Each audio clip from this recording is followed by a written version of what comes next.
intention of justice is to see that the guilty people are proven guilty and that the innocent are freed. Only we have a problem here. Welcome, welcome, welcome.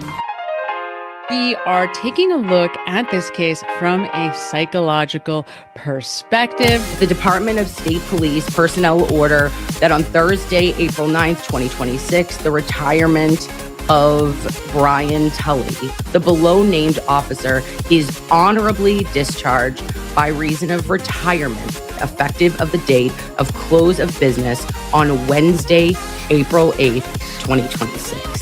A Stoughton police detective almost got away with murder. One of the state police detectives, Brian Tully. And there's some more breaking news. Massachusetts State Trooper Brian Tully is about to be deposed under oath on May 7th. They say it happened because of the way Canton Police and State Police, as well as the Norfolk DA, investigated a fellow police officer, Matthew Farwell.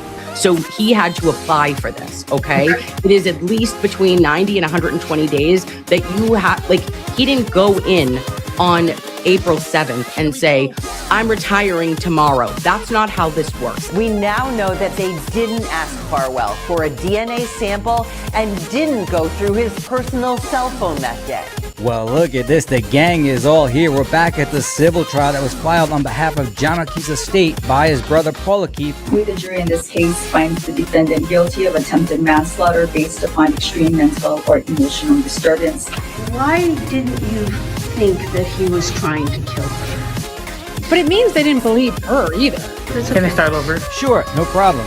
Take two. In his testimony, he did state that he hit her with a rock 2 times. I think the valid evidence. As you had your hands against his shoulders, where was the defendant facing? He was facing the cliff. What was that? He was facing the cliff. Wait, what? He was facing the cliff. That's what I thought you said, and that would support exactly what Gerhard told us. We have in this file. You can see here there are diagonal snow streaks. Somebody didn't want us to see John's tailgate in the actual condition it was at this specific time. There's no question that, Karen's defense has led a wake of bodies. On Friday, July 12th, 2024, I was made aware of potential misconduct involving Detective Lieutenant Brian Tully. Detective Lieutenant Tully failed to take appropriate corrective action concerning inappropriate text messages between members of the department and failed to appropriately review and evaluate the performance of those members. Karen Reed is going to be deposed on April 14th, just a few days from now. What kind of relationship? A buddy-buddy relationship? The same thing everybody wants, a real relationship. That was what we did in Canton. Everybody drank. You do realize for this conspiracy to be true, it would take 30 to 50 people. You'd have to have multiple cops on 2 different police departments, multiple civilians, the medical examiner, firemen, EMTs, you name it. That's how preposterous and silly this is. That's how preposterous and silly this is. I literally said out loud, what on earth is going on in Norfolk County? What's your theory on how that cell phone ended up flying 30 people? It just did. Obviously, I'm thinking of the death of Boston police officer John O'Keefe in the DA's office, embarrassing controversies and victims who, to this date, have not gotten the justice they deserve. What this DA's office needs is wholesale, cultural, systemic change. Nah, Lally and the crew are doing just fine. There she is.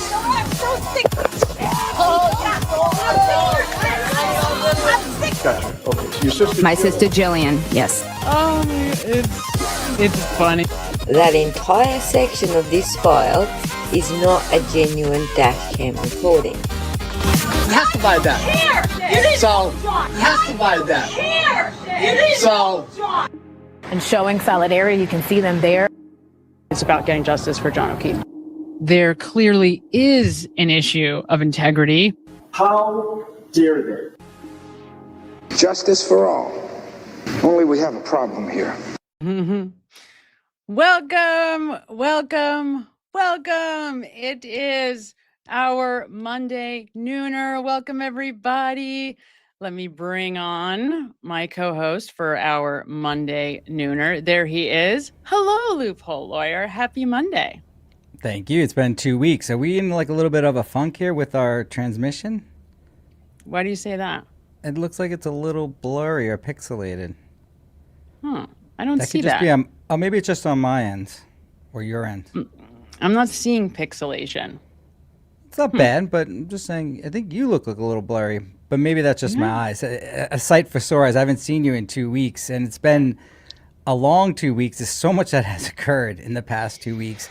And I have to say straight away, you need to take a bow for what you did.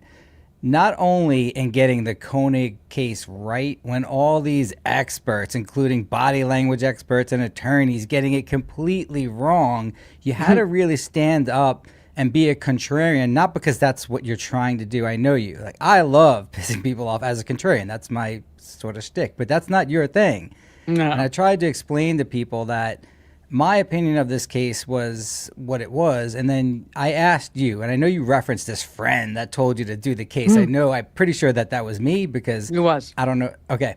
And yeah, you could say that I did, and I didn't want to go into it with any type of view, but when I was hearing her testify, everything was going off of me. Now you do something that's more analytical. I'm just going by the feel of it, and I'm sure the jury did too. And that's a big point where you do the analysis like a Sergio does the analysis, but what everyone has to remember is the jury feels what they're feeling.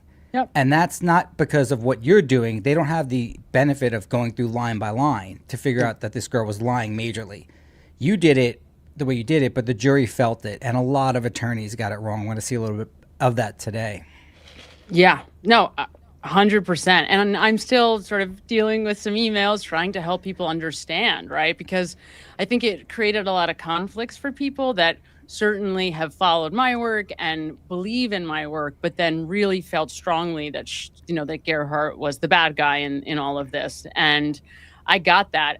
For me, because I had absolutely no interest or care, because you had sent me that video, it was late at night, you just sent a text and it said, what do you think of her opinion? I didn't even know the case was going on, frankly. And so I just was like, oh, I'll check this out, and clicked on her testimony because I think it had just happened that day. And I was listening so casually at first, just like listening while I was getting ready to go to bed. And then I started to hear the language. And then I'm like, wait a minute. It kept going off. Alarms were just like, so then I wound up staring at it before bed going, oh no, like now I have to say something, because I didn't even know what was going on in this case. I just knew that structurally, in terms of syntax, it was extremely problematic. So, I had to say something. I have Denise telling me that we're going in and out blurriness wise. And so I'm trying to figure out, how do I fix that? Okay, so I would think that it's on your end, because I see me pretty clear. Do you have anything else open? Meaning like any other? Miss Judy does that a lot I'm checking too. it right now. Yeah. Only like my messages. Let's take that out. It's not horrible. Let me try to just take this away. I can bring it up later. How about that? What about You now? have to Any come better? out and come back in. I mean, you look okay now to me. I know it was a little bit pixelated coming in. If I come out and come back in, will you guys still be able to stay? Hey, one time Emily left she had a power outage, and it was just me and her guest, and we did a show for about an hour without her. Oh, good. Okay, so I can try that. You want me? I'll leave and you stay here, and I'll come back. Don't worry. All right, I won't say leave. anything bad. Bye, everybody. I'll be back. And it is funny because Samantha did take a lot of heat because she didn't have the opinion that everyone wanted to hear, was that she was attacked by this neurotic, controlling husband. And when I saw the picture of her bloodied, it did look like this was a murder scene. And that's a problem when we deal with issues of blood. And if you're not used to seeing it, it looks a lot worse than it is. And she was comparing it to a Corey Richins, which is basically the same thing. Human apes kill for money or sex. And in this situation, we had both. She was killing potentially for money or sex. Now, Sam said that Ariel pushed Koenig, and it's with the intent to push him off the cliff. Now, I didn't believe that at first, and I'm not 100% sure if that's accurate. But if you go through her testimony, it's clear that he was shoved and he was facing the quote unquote cliff. I don't know if she thought she was going to kill him or not, but I do feel very sincerely that we have another African American in prison because someone had made a claim of some form of aggressive assault. And we have a history in our country of persecuting African Americans, including Dr. Koenig. And it's unfortunate because if Sam's right, we have someone that made up a false claim. And if you have a son, you have a husband that you sort of like, or anyone in your life that's a man, it is scary. And it's a proposition that we have to face, that you can be put into prison based upon someone else's word. Because in the end, all the witnesses saw was him hitting her one time. That doesn't mean that we don't know what leads up to that. And while I'll sit here and pontificate about what actually probably occurred, it's a shame that Dr. Koenig, based upon Sam's analysis, is sitting in prison because of a false claim. And a lot of heat I got from my videos with regard to my opinion on that. But once Sam came out and said that perhaps she's lying, a lot of people did sort of turn the other way. And there are parallels to this case with the Karen Reed case. If we think about the flirtatious text, we now have another love triangle where someone almost ended in death. In John O'Keefe's case, his death was certainly caused by the love triangle between Brian Patrick Higgins. And there you go. You look good now. Look at you. Am I back? Am I better? Or is this Yeah, better? you're looking good. What'd you do? Okay, perfect. I just reset the computer, restarted things. Good. Okay. Did I miss anything? What's happening? Nothing major. I was just saying how there are a lot of parallels in a lot of the cases that we see where there is a love triangle and there's quote unquote flirtatious text that end up in death or near death. Absolutely. I was likening this case a lot to Corey Richins. And I guess to me, and I'd love to know from you guys, why do we think, because interestingly in this case, we had Ariel testify on day 7, I think it was, and then Gerhardt, I think it was day 9. So we had testimony before any of the two he said, she said started. And it seemed like everybody really had formulated an opinion. Now, again, to be fair, I do not know the answer to this. I am truly asking as an objective party because I didn't see this trial coming. And so I really came in when you sent me that text. So I guess for me, I was like, why do people already have an opinion? Like, why do they think that he's guilty right off the bat? Is it because of the fact that there were witnesses, because of the videos of her with her head, because the two nurses are carrying her, the imagery? Like, what was it? Because people in the Corey Richins case were very okay with her being guilty, right? And early on in the Karen Reed case, a lot of people kind of looked at Karen and said, oh, she's guilty. So I just really didn't understand what the different dynamics were here, and was curious, like, why do we think that was? I brought up the 2 points while you were gone. That one, the bloody picture to me is very effective, and it affects me. Now, I'm a huge participant and fan of mixed martial arts. We see blood all the time, but this one was in particularly bloody because the blood sort of just stayed on her face. So you thought that she was gone, and it looks bad, but when the defense attorney says, close your eyes or don't look, it is weird. And it was effective to me. He told them in their closing, and just listen to her talk. She was fine. Like she's talking fine. But when you look at her, she looks like she's pretty much going to die. A lot of people don't realize that it's just a cut. But I'm thinking about it. Is it because you have a white woman accusing an African American? What do you mean? In our history, in our country, and I looked up the stats, if the defendant is African American and a white woman accuses him of either sexual assault or rape, they're actually like 30 to 40 times more likely to be exonerated by DNA, which means that the woman was lying. And in this case, did we just assume that the African American defendant was guilty? Okay, we're talking about a different case. I was talking about the Gerhardt case. Me too. Gerhardt Koenig is an African American in the United States, right? No. What are you talking about? He's from South. He grew up in Africa. Oh, he's an African. Gerhardt is like the whitest guy the world has ever seen. I forgot that he was South African. That's right. You're right. How long do I got to go with this joke before you? Sorry, I was like, what's he talking about? I don't get it. You're right. That's true. Yes. He is. Actually, I guess he's African. He's not African American, right? He's just African. Well, again, my Jamaican mom will flip out when everyone calls her African American, so I never use that term ever. Because I'm part black, but not from my Jamaican mom is not related to me biologically, but they hate when anyone calls them African American because they're not. Sure. Yeah, and they hate the blacks here. It's a whole weird thing, the whole dynamic. But yeah, well, not my fight to fight, I guess. No, not mine either. I'm not into that at all. But I just happen to report on what I've seen growing up. So if you want to get into that, that's fine. But yeah, obviously I'm joking. But there is a stigma when you see a woman that's completely bloodied, and some controlling man, as we all heard, that this is a narcissist. He's controlling, and we're going to see, Sam, that prosecutor. There's a lot of life experience you have to bring to your analysis. And if you don't have it for one reason or another, then you are not going to get this case. Because I see a lot of experts in the body language and the attorneys that never really been in a tumultuous relationship, right? Where they literally ask the question, could you potentially think you're going to have sex with a woman ever again if you called her a lying bitch, right? Like, I don't know where everyone's from, but I've been called a hell of a lot worse by my wife and ex-wife. Yeah. And yeah. So here's the problem. And I know that this is going to be unpopular, and I apologize ahead of time for saying it because I know you guys aren't going to like it, or many of you won't. But the language did not indicate that Gerhardt was the one in control in this relationship. Multiple times throughout her testimony, Ariel, her own words, told us that she was in charge.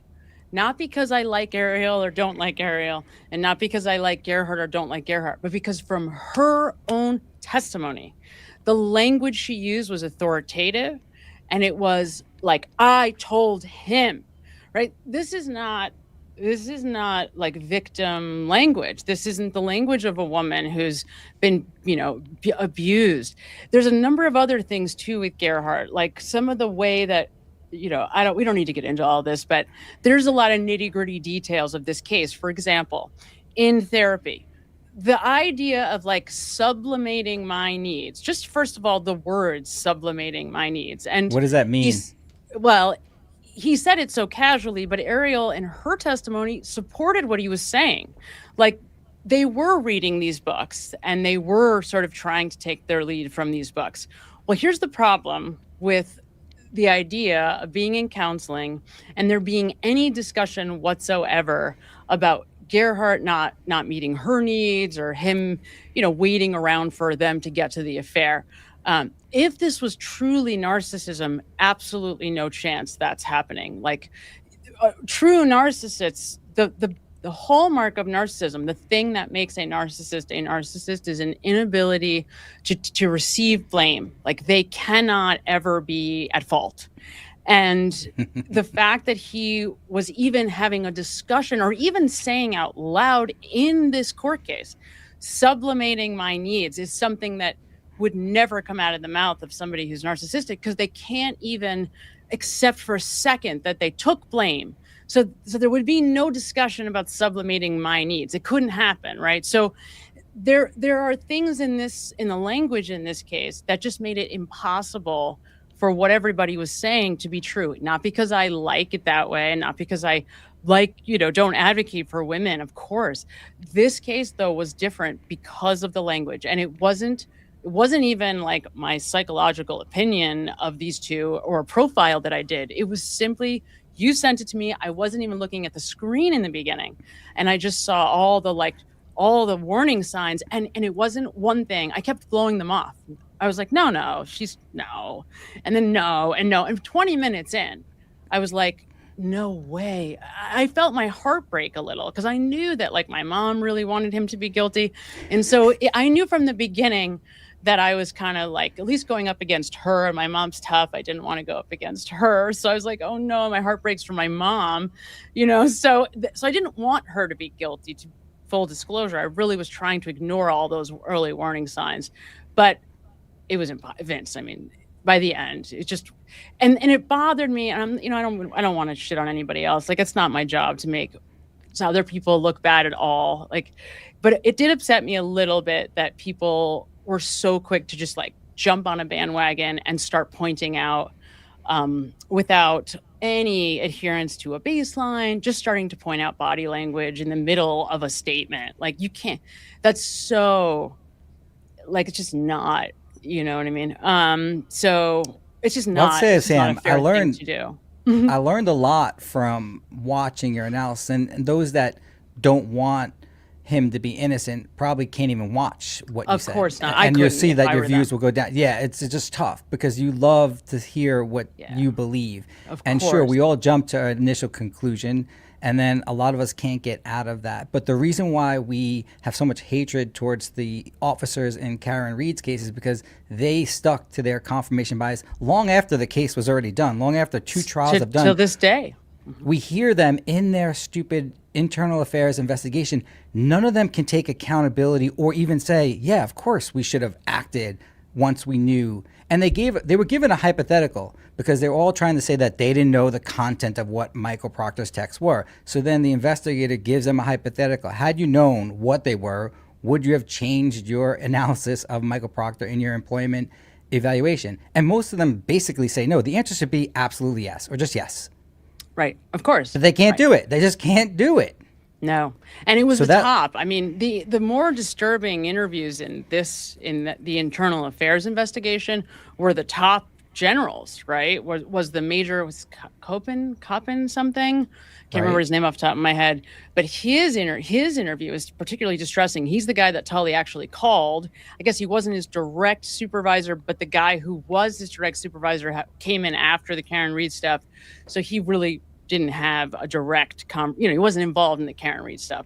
So the guy he does call keeps asking this question over and over. Did it affect the case? It's like, well, the whole point is juries believed it did, right? And that's the reason why these texts were important to Karen Reed's attorneys, not just because they were slanderous, but because so clearly he was evidencing bias, and it happened immediately, like within the first couple of hours.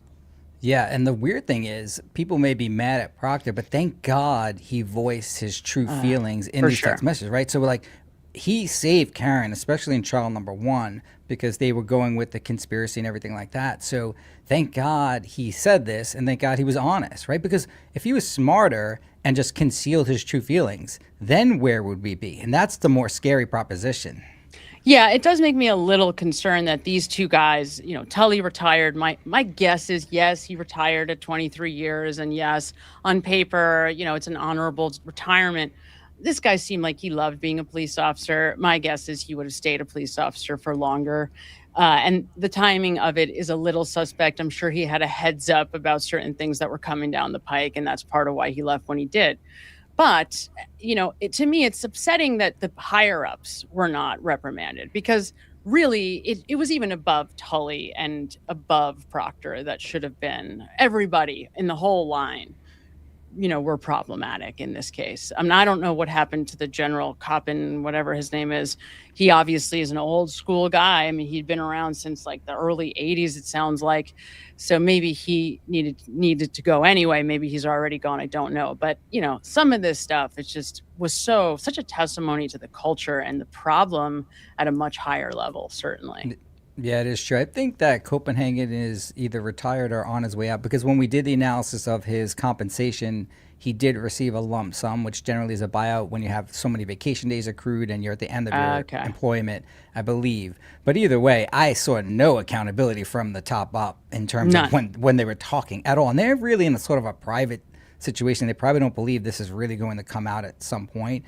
But you would at least think that they would lie and say, yeah, of course, we should have changed the evaluation of it. But I'm not so amped on Proctor. I know everyone wants to go after Proctor because it's just so easy and it's so blatant, but I'm still obviously focusing on the real killer, and it's not Michael Proctor. No, it's not. Let me read this here. Nene says, sends 499, says, there's a video about Gerhardt's case saying Gerhardt's verdict was improper and it may be overturned based on a juror statement. Yeah, I mean, I'm sure there's all kinds of possible things that could happen now with Gerhardt's case. I know they're going to appeal.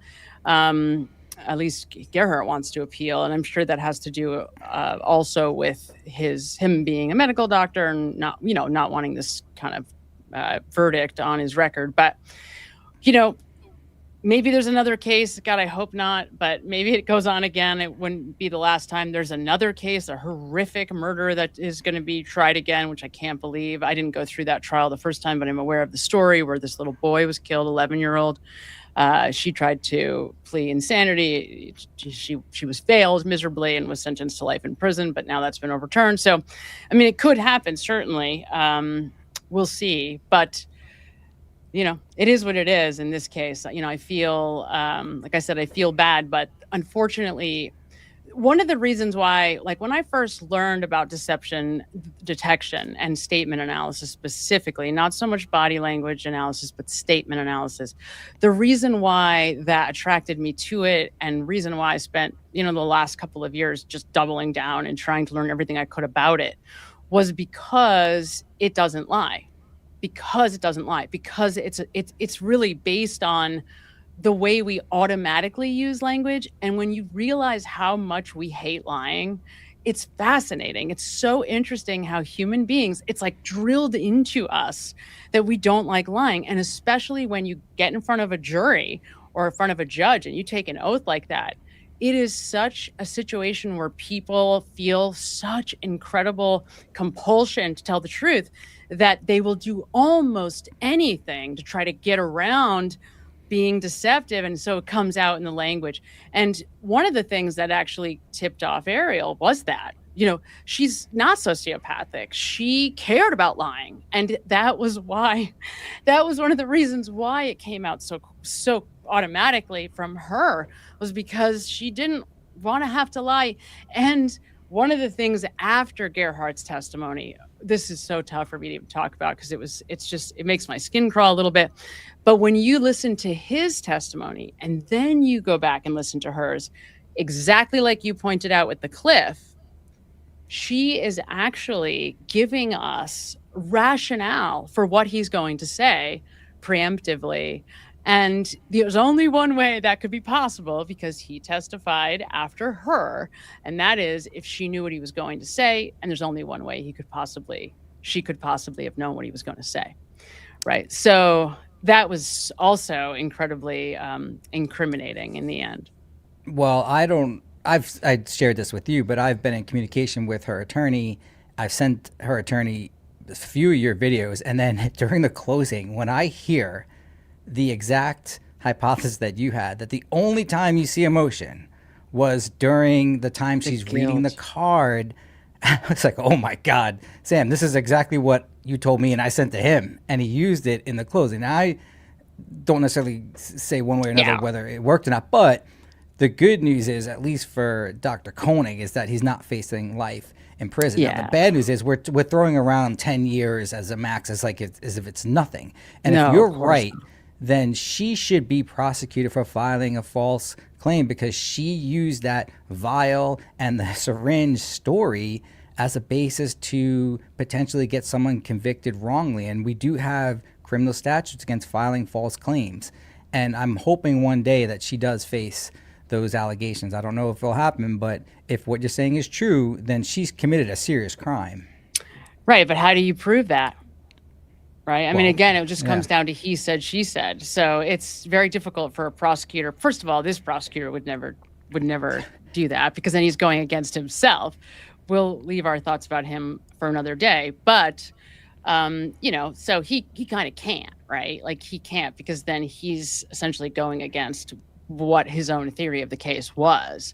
And just there was so many low blows in this case. Like when he's pulling these text messages about a case where at a waterfall where a rock fell on a young girl, it's like, is this you know what I'm like, seriously, they're in Hawaii, rocks fall, people fall. Like this is a completely normal part of everyday life in Hawaii. People jump off waterfalls, they jump off cliffs. Like this is what people do in these places.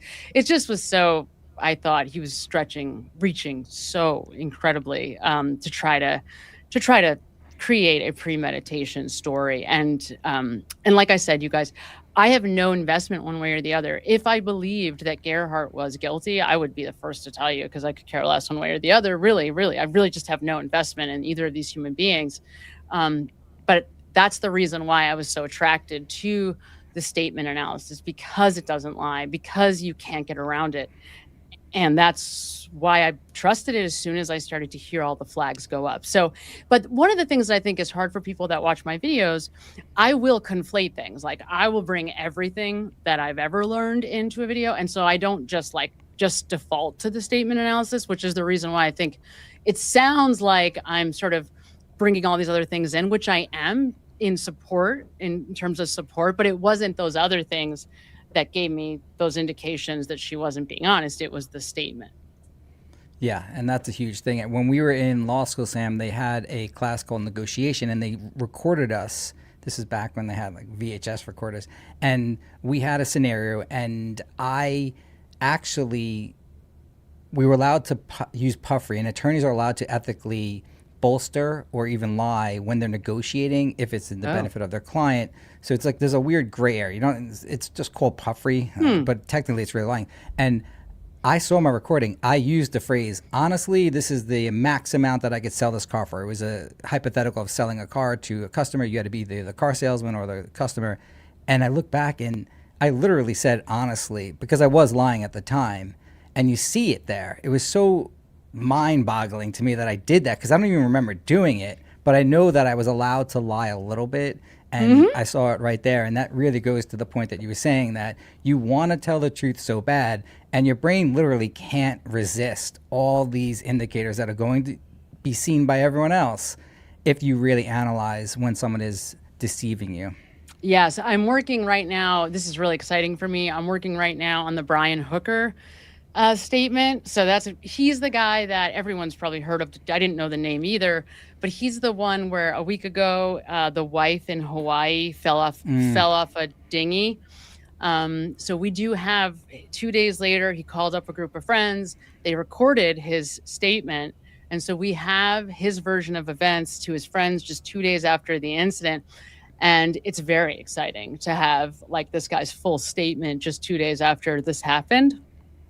It's fascinating. So I've been doing a lot of work on that over the weekend, and you guys will be able to see that soon too. But again, it's just amazing how, no matter what we do, you can't get around it. It's tough to even watch, honestly. I saw a little bit of that, and I don't know if you do this, but the news station flashed text message that he sent to a friend, and they had like 4 of them on this. I always hit pause and then I read the actual text messages, and in that case he does text a friend who allegedly thinks that this guy's guilty, but you could see a lot of the words. So I don't know if you saw that or not, but I can get that to you because there's 4 good text messages, long ones between the two, him describing basically what occurred. Probably interesting. So he called his friends, this couple, and they recorded it. Now they took out their voice, so you don't get the questions that they were asking. You only get him, but it's a lengthy statement. I mean, it's got to be 5 or 6 minutes. Yeah, so it's him, it's his voice, and it's him telling us what happened. There is also, as you said, there's text. There are other written stuff too, and I think eventually we will see the 3-hour police interview, but I'm sure not right away. So we're gonna get the whole thing, I'm sure, eventually. But in the meantime, we get this incredible, I mean, how often do we get statements just days after an incident from somebody like this? So it's super cool that we were able to get his voice, his version of events. And now I haven't done this yet, but I know they have a social media page, and that the Lynette, the person who's missing, would put a lot on social media. They were living their best life. That was like her tagline. And there's probably a baseline to be had, because if there's enough footage of the two of them just hanging out and he's in there, we could probably even get a baseline. And if I can get a baseline on him, then I will be very sure in the language. Until I get that, I can't be 100% sure. I can only be 70% sure that what we're seeing is deceptive. But yeah, it's very interesting stuff. That's another thing I learned from you during this process, was that the importance of baseline, meaning you have to figure out what a person normally does when they're not necessarily under stress before you can analyze indicators of deception. I always make it clear there's no one telltale sign that someone is being deceptive. There's indicators of deception, and so many experts are so certain. Oh, he's looking up to the left. That means he's thinking. That means he's lying. It doesn't go like that. And sometimes if your baseline is looking up to the left, then you can eliminate that as an indicator. Right. That's so it's right. important that people understand that. And then again, there is no 100% way to determine if someone is being deceptive. There are just indicators, and then you have to go by That's it. right. But clearly this jury felt it. They were there. And that's one thing about humans. We feel deception. You can feel it. We can have all this analysis and body language. You can feel it when someone's lying to you. Like when you ask your husband, where were you last night? And you start feeling that he's lying to you. And women are always right. I mean, at least in my situation, they always get me. I mean, every single time. And I hear myself lying.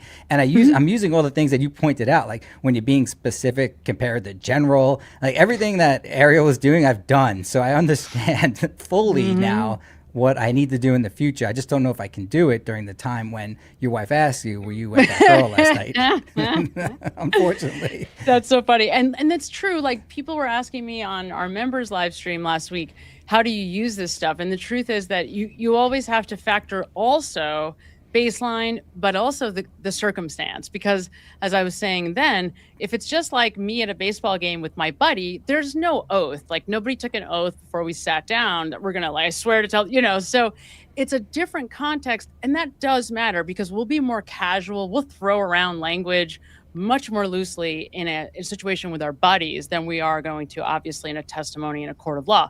And that is something you absolutely have to factor into every analysis. You have to consider that because it changes how we speak and how we will use language completely. Have you been following what Aiden's going through right now? Yes, I am. Because I don't know what the hell is going on. I know that he's in the middle of a hearing probably right now. I don't know if there's any video of it. 12 o'clock. I think it was, he said 12. I thought I heard 2 o'clock last week because it was a hearing that was supposed to happen last week and then they deferred. So I don't know if it's on now or not. And he didn't know if there was going to be video either. I know Jess Machado is reporting from Twitter. So this is really, it's him and Meredith. So it's nothing related to his cases in witness intimidation or anything to do with the Commonwealth.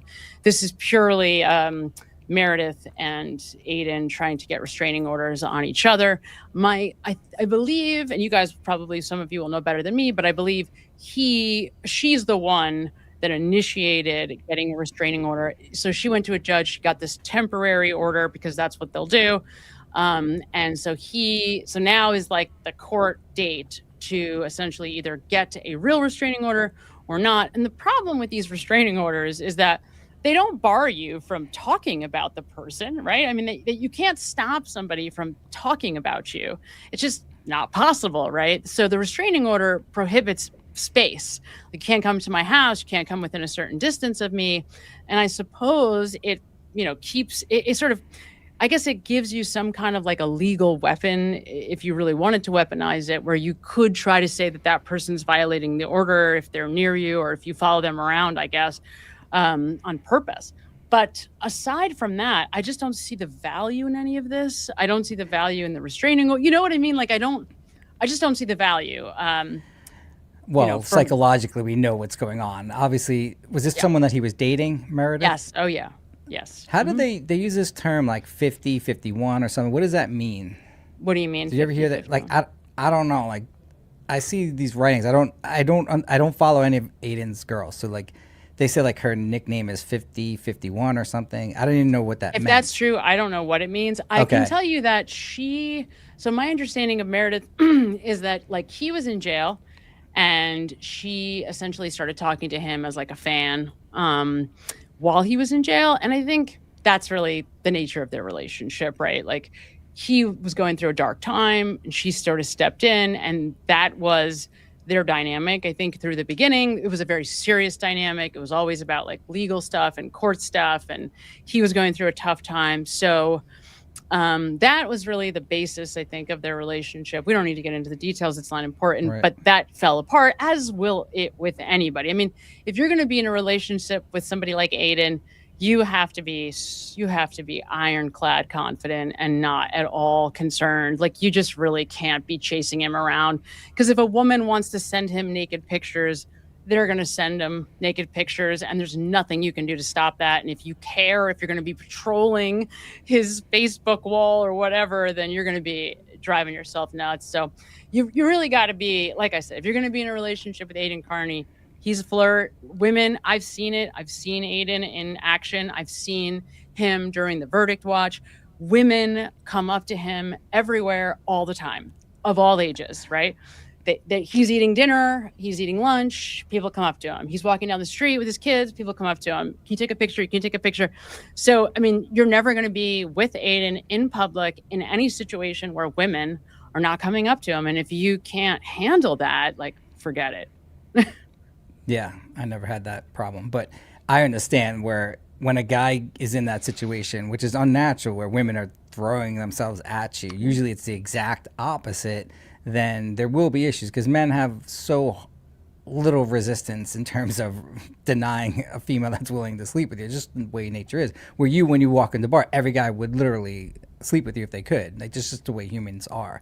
But it's not it's not the way reverse, obviously for biological reasons. But I didn't understand. So they have dueling restraining order applications being filed right now, and yeah, I think so. Yes, that's what this is. Yeah, that's smart. I mean, like when someone files one against you, if you don't file against them, then they have all the leverage. So generally, that's what we do in these weird situations. Okay. Sometimes, Sam, they can restrict you from talking about them too. So that's an annoying part too, especially if like they could do whatever they want in terms of the judge making the order. If they want to claim that you can't harass the person, then it could extend to social media or any type of broadcast that you do. Okay. Yeah, so you have to make sure when you get these. Now, the funny thing is, when you go to these, I've only had a few, but generally there are serious issues before you, like the case before you where someone stabbed their wife or stabbed their husband, and then you bring in these two dopes that have done nothing besides being vindictive in a relationship, which I see it all the time. I wish these judges would understand more of the vindictiveness of this and throw all these cases out, because it doesn't seem like there was any type of physical contact between these two, right? No. She's not also claiming that. She's not claiming that he ever. I mean, there was one time where, they were in the heat of an argument, and I think she made a claim, but he started recording. But during the restraining order application, the temporary order, it's all on audio, and you can hear her and the judge conversing about it. And the judge asks, "Has he ever put a hand on you?" And she says no. Yeah, and I'm hoping these judges can see right through this, and that's the unfortunate thing, because the 5 cases before you're dealing with real domestic violence, and then I know these two idiots come in. And I know I've been in the same situation where I've had to deal with that on behalf of clients. So he was upset though because the judge had an accent, female judge. She had an accent, and she clearly immediately fell for the crying woman thing, and I can't say that I wouldn't have done the same. I have no idea what I would do in that situation. If I'm a judge and a woman comes in and she's crying and she's saying, "Oh, he's mistreating me," do I just immediately side with her? I don't know. It's very possible. I don't know. But that's, thank God I'm not a judge. I don't want to deal with that shit. That's that would be really, really hard to deal with. Because what if she's telling the truth? I mean, I think that's the problem. It's in these situations, like you said this to me with the Kelsey situation, what if this really was a situation where there was a threat? And that's kind of unfortunately, why these situations can be weaponized, because they are set up for the worst possible scenario. Yeah, and that's just the system that we have, because it's better to have these situations where it is completely fake compared to allowing it to occur and then not intervening. So it is a weird situation in the law. Oh, I was so impressed that you knew about a prosecutor's obligation, because I forget that a lot of times, where it is not their job to win this case at all costs. In fact, it should be the opposite. Lay everything out there. Don't hide that there's an affair to us. Don't hide anything, and let the people decide. It doesn't matter if you win or lose, but sometimes prosecutors just don't get that. That upsets me so much, and I saw that with Hank Brennan. It upset me so much. That was one of the things that I appreciated. I hate saying this because I think Adam Lally is a total snake. I will say that first. I preemptively think Lally is a complete snake. However, he also put it all out there. Like, he did put it all out there, right? He put it all out there in one way so that he could hide it. But in another way, he did put it all out there, right? He just sort of put it all out there, and he had the 9 to 4 jury, right? So on one hand, you see that when you are the unassuming, he really plays to that too. I'm just little Lally, then it worked so much better than Hank, who's like the big scary guy who's hiding stuff and trying to put forth that the t-shirt had road rash, which it didn't. It was cut by the medical examiner, whoever cut the shirt, so I think that with Hank Brennan, and I think Alan Jackson said this best in his interview with Howie Carr just the day after the verdict. He said, Hank Brennan came in as the stalwart of justice and it was anything but. I mean, that's exactly right. He was just such a snake. But I do think that when you're a defense attorney and you come in as the prosecutor, from the start, that was a flawed situation for Hank Brennan. You can't do that. You have to wear the white hat. You just have to be the guy with justice on your side. And we did not see that in the Gerhard Koenig case at all. Yeah, who's the attorney? Oh, Mark Betterow, right? Yeah. I think he worked in the New York County's prosecutor's office. He did. Yeah. All right, because there is a man, he recently died. His name is Daniel Bibb. I just want to do this quickly. A tall man, like 7 foot, huge. He was a prosecutor in that exact office. And I think Betterow did a little tribute to him when he died recently. Oh. But, Sam, he was a prosecutor during a case where there was a stabbing, I think at Studio 54, one of the clubs, and the head prosecutor, Moynihan, wanted him to prosecute this case, and Dan told me this privately, that he did not believe that the defendant was guilty at all. In fact, he knew that he wasn't, but he was forced to do it. And he intentionally threw the case. Like, he told me this. And he was reported for it, and I believe either he's terminated or he eventually quits. But there are good people in this world, even as prosecutors, where, I mean, this guy's just a stand-up guy. I mean, he's a stand-up. He's like 7 foot tall, Daniel Bibb. But I know that Betterow, I believe, worked with him because he did give him a little tribute after he died. So point is, to your point, that you're not obligated as a prosecutor to win the case at all costs. It should be the exact opposite. And I don't think Lally was being strategic as to more being just lazy. And this is the beauty of Lally. But maybe, again, I'm not giving him enough credit. He gave you everything. There are times, even when the girls were testifying about driving by in Ricky's Ford 150, F-150, he even asked about the situation, and he's asking questions that are really detrimental to his own case. He does sometimes. Right? It's like now Hank would never do that. Hank's so much smarter. Hank's not putting on a Trooper Paul. Like, the Never. people that Hank understands. Lally didn't care. I mean, can you imagine you're interviewing Trooper Paul before the case, and you have to be able to feel it in theory that this is not going to go well. And you just put him right on there. No problem. That's why I love Lally. Well, that's why I think he almost got the win. Right? I mean, if it wasn't for those 4 people that just were steadfast in their no. But, that's why. Because I think he did put it all out there. And it did seem like he wasn't hiding anything. So in the end, it seemed like irresponsible police. It seemed like, just idiot cops. But and nobody, even that jury, obviously didn't think that she did anything on purpose. They had thought that it was, involuntary manslaughter, I think is what they were leaning towards. However, that's why in the second trial, they went with no accident. They made that really clear because they realized they obviously learned a lot from trial number 1. And that was really helpful in the second trial. Let me read this. Butterfly Ears is a member for 6 months. Thank you, Butterfly Ears. She says, one question. If he could get the rock away from her, why couldn't he throw it somewhere? He's on top of her. He had to hit her with it. So 2 things. I think I'm just going to tell you his argument, but this is not mine. His argument was she had his testicles. That's why he hit her, to get him off of her. But I don't think you're wrong. I think that's why the jury decided on manslaughter because of that, right? So they kind of went through it like surgeons went through the jury instructions, and they said, well, he did hit her, and it was a serious injury, enough that it was could have been a much more serious injury than it actually was, because they were looking at it and saying, well, you did take a rock and you hit her in the head, right? And it was interesting to hear this prosecutor, this is what I mean by dishonesty, trying to say that, well, how could the same rock cause these 2 different injuries, right? It's like, is this guy serious, right? Like, what do you mean? You turn it to the flat side and it hits him on the side of the face. You turn it to the edge side and it hits her in the head. I mean, is this guy serious? So, that was, again, another example of dishonesty.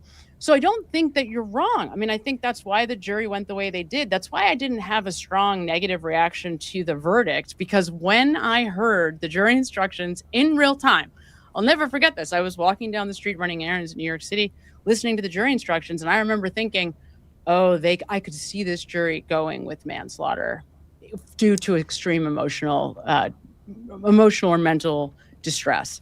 I heard it read, and I heard the criteria, and I said, oh, this could be their exit ramp.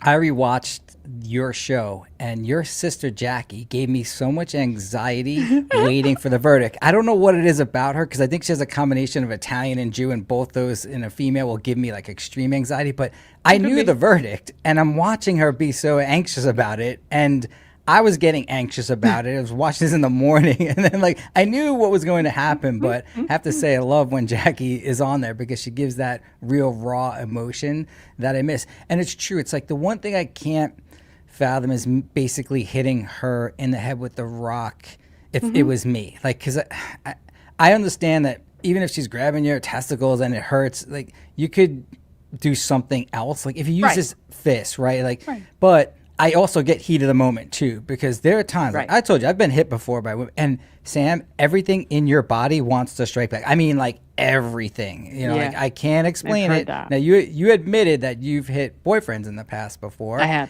And and when it's I was hard 17, by the way. Right. Past the statute of limitations. Yeah, no, but I know. Actually, I would say, fine. But either way, at least you're honest in doing that, because there's so much domestic abuse that guys, I would never report. I could never do it, even if I was hit, you know. But so when he hits her with the rock, if it didn't cut her, then there probably wouldn't even be a case, right? Like, let's just say he did hit her, but with the side of it. But it is weird that the jury is classifying it as manslaughter, because there would have to be some, not intent, but the physical act of what he did could potentially have killed her or give her serious bodily harm. So, like, there's going to be a nuance there probably for appeal, because I don't know if what he did could have actually killed her. It obviously didn't, or give her serious bodily harm, which it didn't. So I get what you're saying, and I think that's really where he wanted to jump, because he knew that potentially he could have just used an open fist once he got the rock away. But the biggest thing is no one bought her bullshit that there was no incentive and nothing to initiate this conflict. Right. Like, that's huge. And the prosecutor, is he that much of a joke? Was he mesmerized by a pretty woman that's saying this bullshit story to him? And the answer is yes, he was. Because if you knew that it was untrue, you wouldn't necessarily bring this case at all. Yeah, I think that's very possible. Yep. I think look, Ariel sold this from the start. Ariel is a nuclear scientist. We can all just we have to accept the facts, right? She's a very smart woman. And I am not in any way, I want to be very clear, I am not in any way saying that a person who has an affair is capable of murder and deceit at this level. They're not related.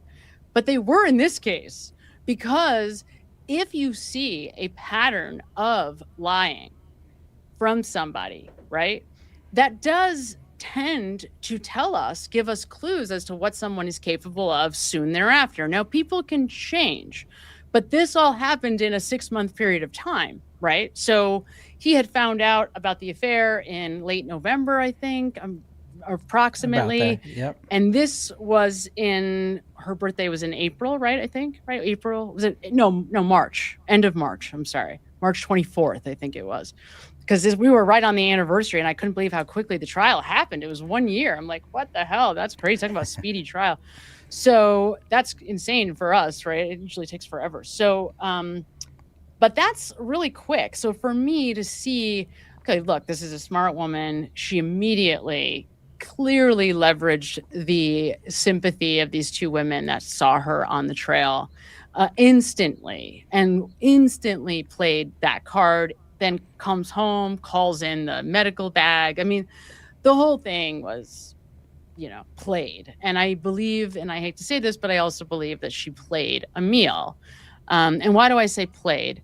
I'm sure it wasn't overt. I'm sure it was incredibly subtle. I'm sure it was chipping away one day at a time. Things like, well, I know you love your dad, and I don't want to say anything, I'm not trying to turn you against him. Things, right? because she really did. I mean, she reached out to her doctor and asked the doctor to up the level of severity of the injury. Like, there was a lot of evidence of her really trying to milk this for everything that she could. And it seemed to me like her incentive was that Gerhardt was a blabbermouth. Like, you can just, the one thing about Gerhardt is he told everybody everything. And I think that really scared the shit out of her. Honestly, I think that scared her. Well, when you get cheated on, the one benefit you do have is the ability to embarrass the person. Now, if she is a narcissistic type, they want to present themselves to the world as being perfect, everything is great, and Gerhardt sort of knows that. But if Gerhardt was truly a narcissist himself or wanted to be in complete control, he would have never even went to therapy. He would have flipped out straight away, discarded her. And it was interesting to see how Gerhardt utilized that. Even with his son, he had to tell her she had an affair. Like, that was his one little piece you have. Remember, Gerhardt wasn't having the affair. I mean, usually it is the guy for the, it could be both. But in this situation, he loved her. like, he wasn't even, because that gives sort of you like an open free pass to sort of hook up with someone else. He didn't even think about that. All he wanted to do was work on this. Like, again, like, this is sort of the guy that you should marry if you're a female, because like, even when you cheat on him, he's willing to work it out, and he's writing this card and got the construction paper. I mean, you know how hard it is to cut that paper into a heart? It's a pain in the ass. Remember doing it as a kid? You have to fold it over. He didn't even cut the paper, though. He didn't cut the paper. I thought it was a heart. The letters in the heart. No. He wrote in the heart, even harder.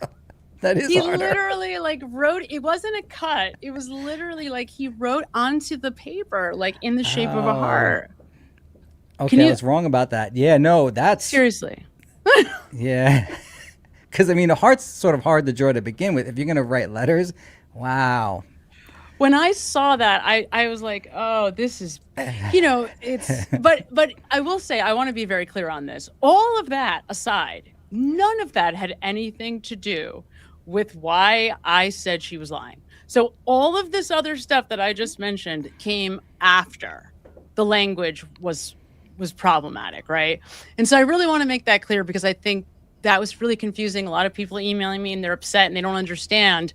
And I just want to be 100% clear. Like, at the end of the day, what gave her away had nothing to do with all this other stuff. The other stuff is there and it supports Gerhardt's story, but it really isn't the reason why she was being flagged as deceptive. Yeah, I understand what you're saying, and things play into it. But the biggest thing was that the prosecutor failed to say, and so did she, that there was a reason for him to get upset on that cliff or on the trail. Yeah, 100%. That's right. There was an argument. The jury believed there was an argument. Another thing that the juror said, the foreperson was tremendous, right? I mean, she was so clearly chosen because of her diplomacy, right? That because they had elected the foreperson, and you could see why. She was very clearly trying not to take a position, tried to be fair to both sides. I thought that was really interesting. However, some of the responses were just tremendous. Like when she said, so you believe that he was hit, the reporter says, or you believe that he was hit by the rock 2 times. And she's like, well, according to Gerhardt's testimony. And then I think she said, I forget exactly, it was very diplomatic, but then at the end, she's like, definitely. Definitely. And she talked about the valid evidence, which I just thought was hilarious. Hello, Mark. Mark Langle sends $9.99. Thank you so much, Mark. Hello, Sam and Vince. Can all of the police that have retired or fired still be convicted in the... Oh, that's a great question. Seem like they are doing it for the easy way out. That's a good question. Yeah, only if there is a crime that the statute of limitations is within, then yeah, they potentially could.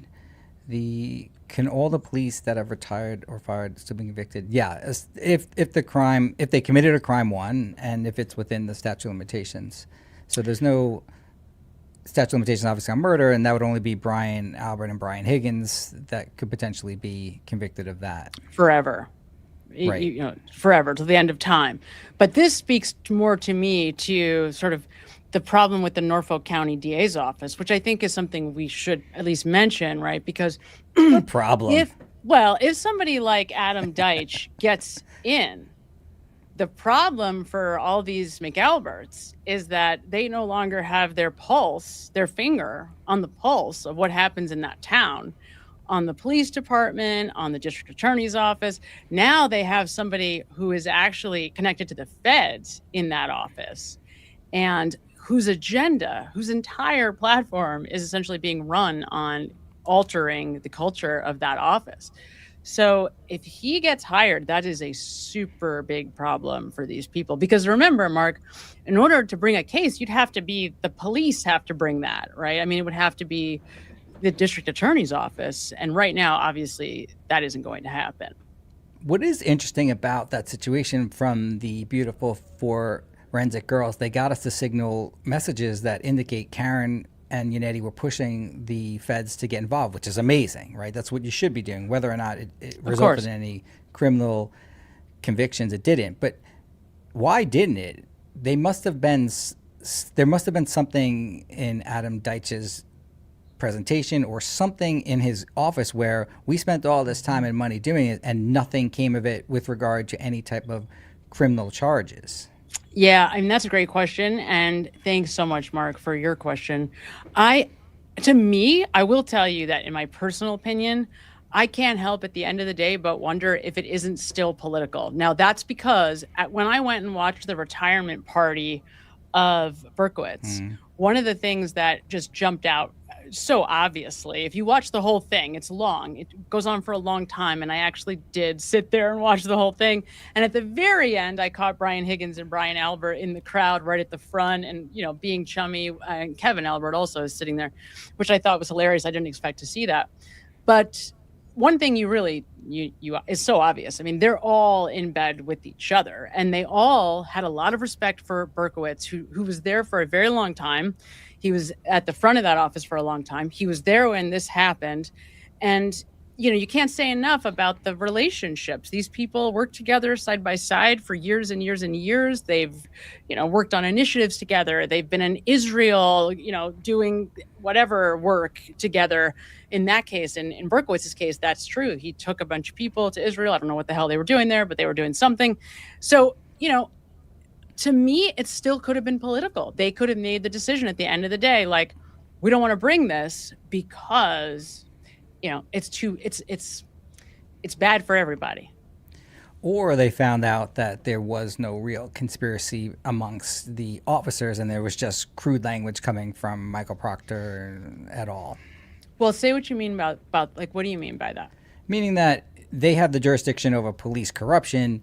If they found that Michael Proctor's texts were there, he said what he said, but it had no real bearing on his actual investigation in terms of his intent, and it didn't corrupt the investigation at all with regard to criminal corruption, then most likely that's what whomever was on that jury that was there for jury duty to even indict the people didn't see.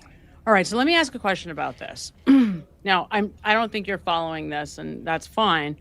But if there was evidence that the videos that were played in court were tampered with, legitimately altered by the police, because that's who had custody of these, right? These videos came from the Massachusetts State Police, from, I think, a civilian in their unit who was their IT person, but working with police, like Nick Garino is a trooper.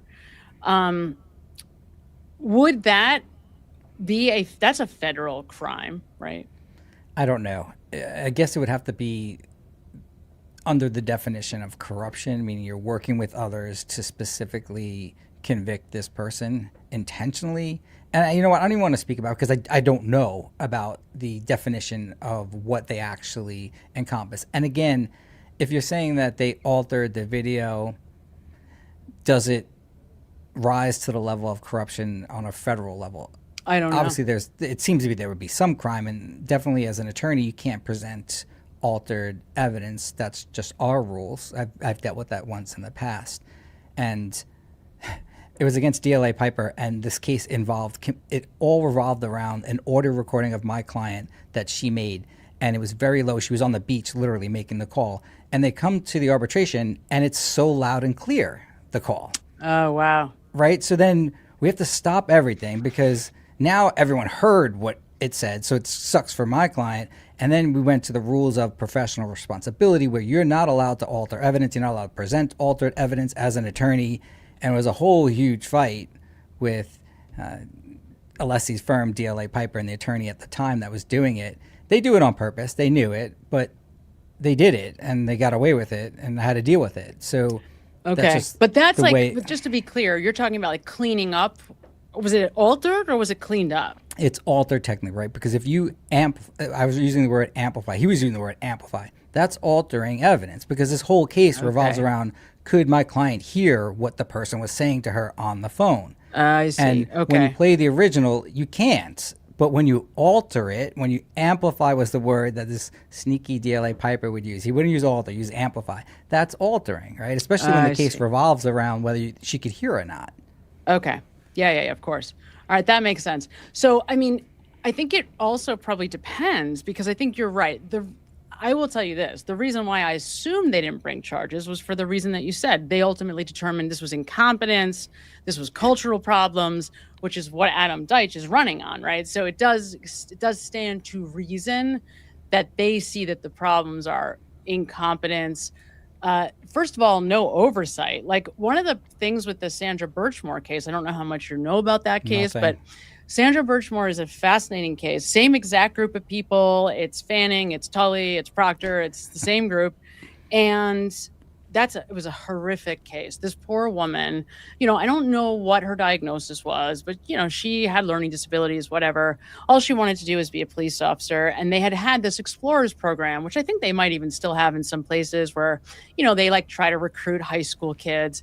Well, gotcha. Sandra Birchmore was a young, excited little, young girl in high school. I mean, I don't even think she was like 13 or 14. She was young when they start kind of passing her around. So she's kind of like, there's a guy that's the lead.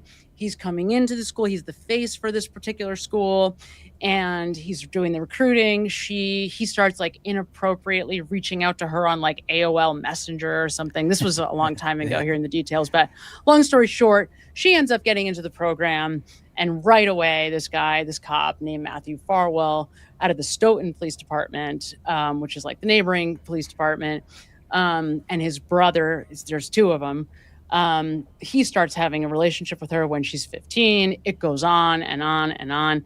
Now she's, I think, in her 20s. It's been going on for a long time. She's, of course, desperately in love with him. She gets pregnant. She wants to have the baby. This is February 2021, during COVID.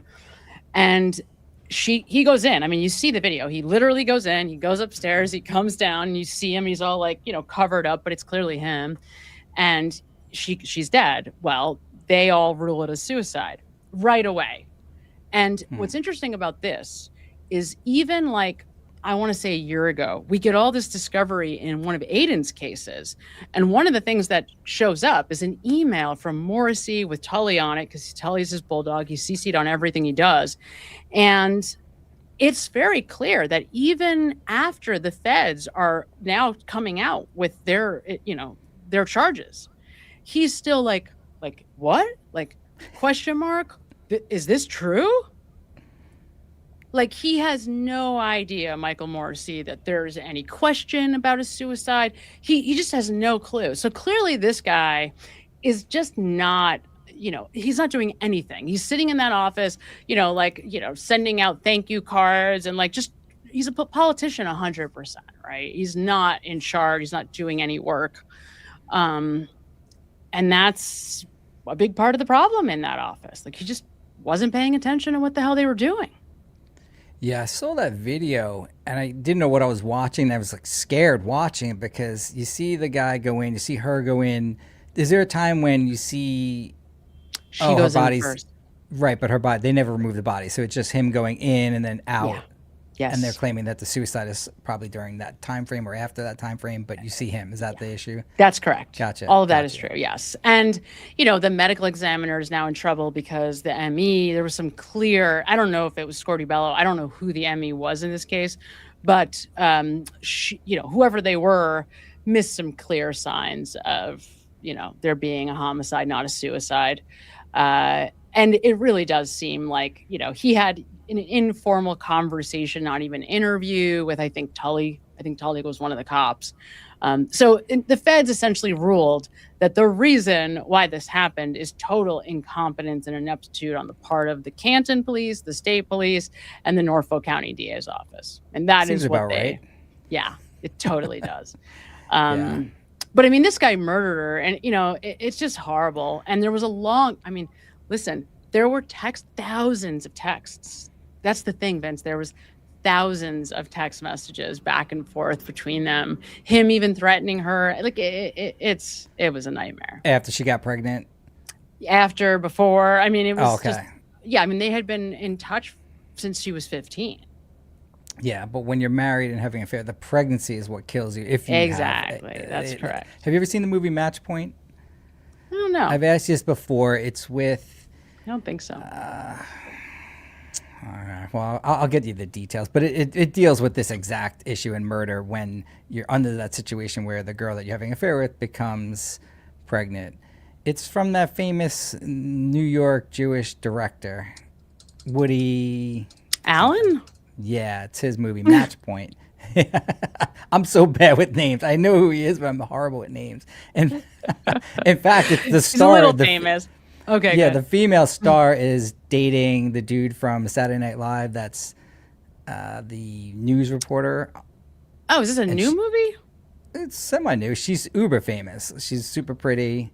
Okay. Blonde. I can't think of the name, but yeah, she's in it too. But the whole point is, and I understand this from a guy's perspective, is when you impregnate a girl, when you're married and she's single, it is a nightmare, which could lead to murder. And that's sort of the whole point of this movie. And that is what happened here. Yeah. Got a bad feeling since 1999. Thank you, Samantha and Vince, for always staying true to yourself, not popular opinions. Also for finding facts, not spreading rumors, and never stopping your fight for justice for OJ. I love you both. Thank you so much. Got a bad feeling. We so appreciate your support.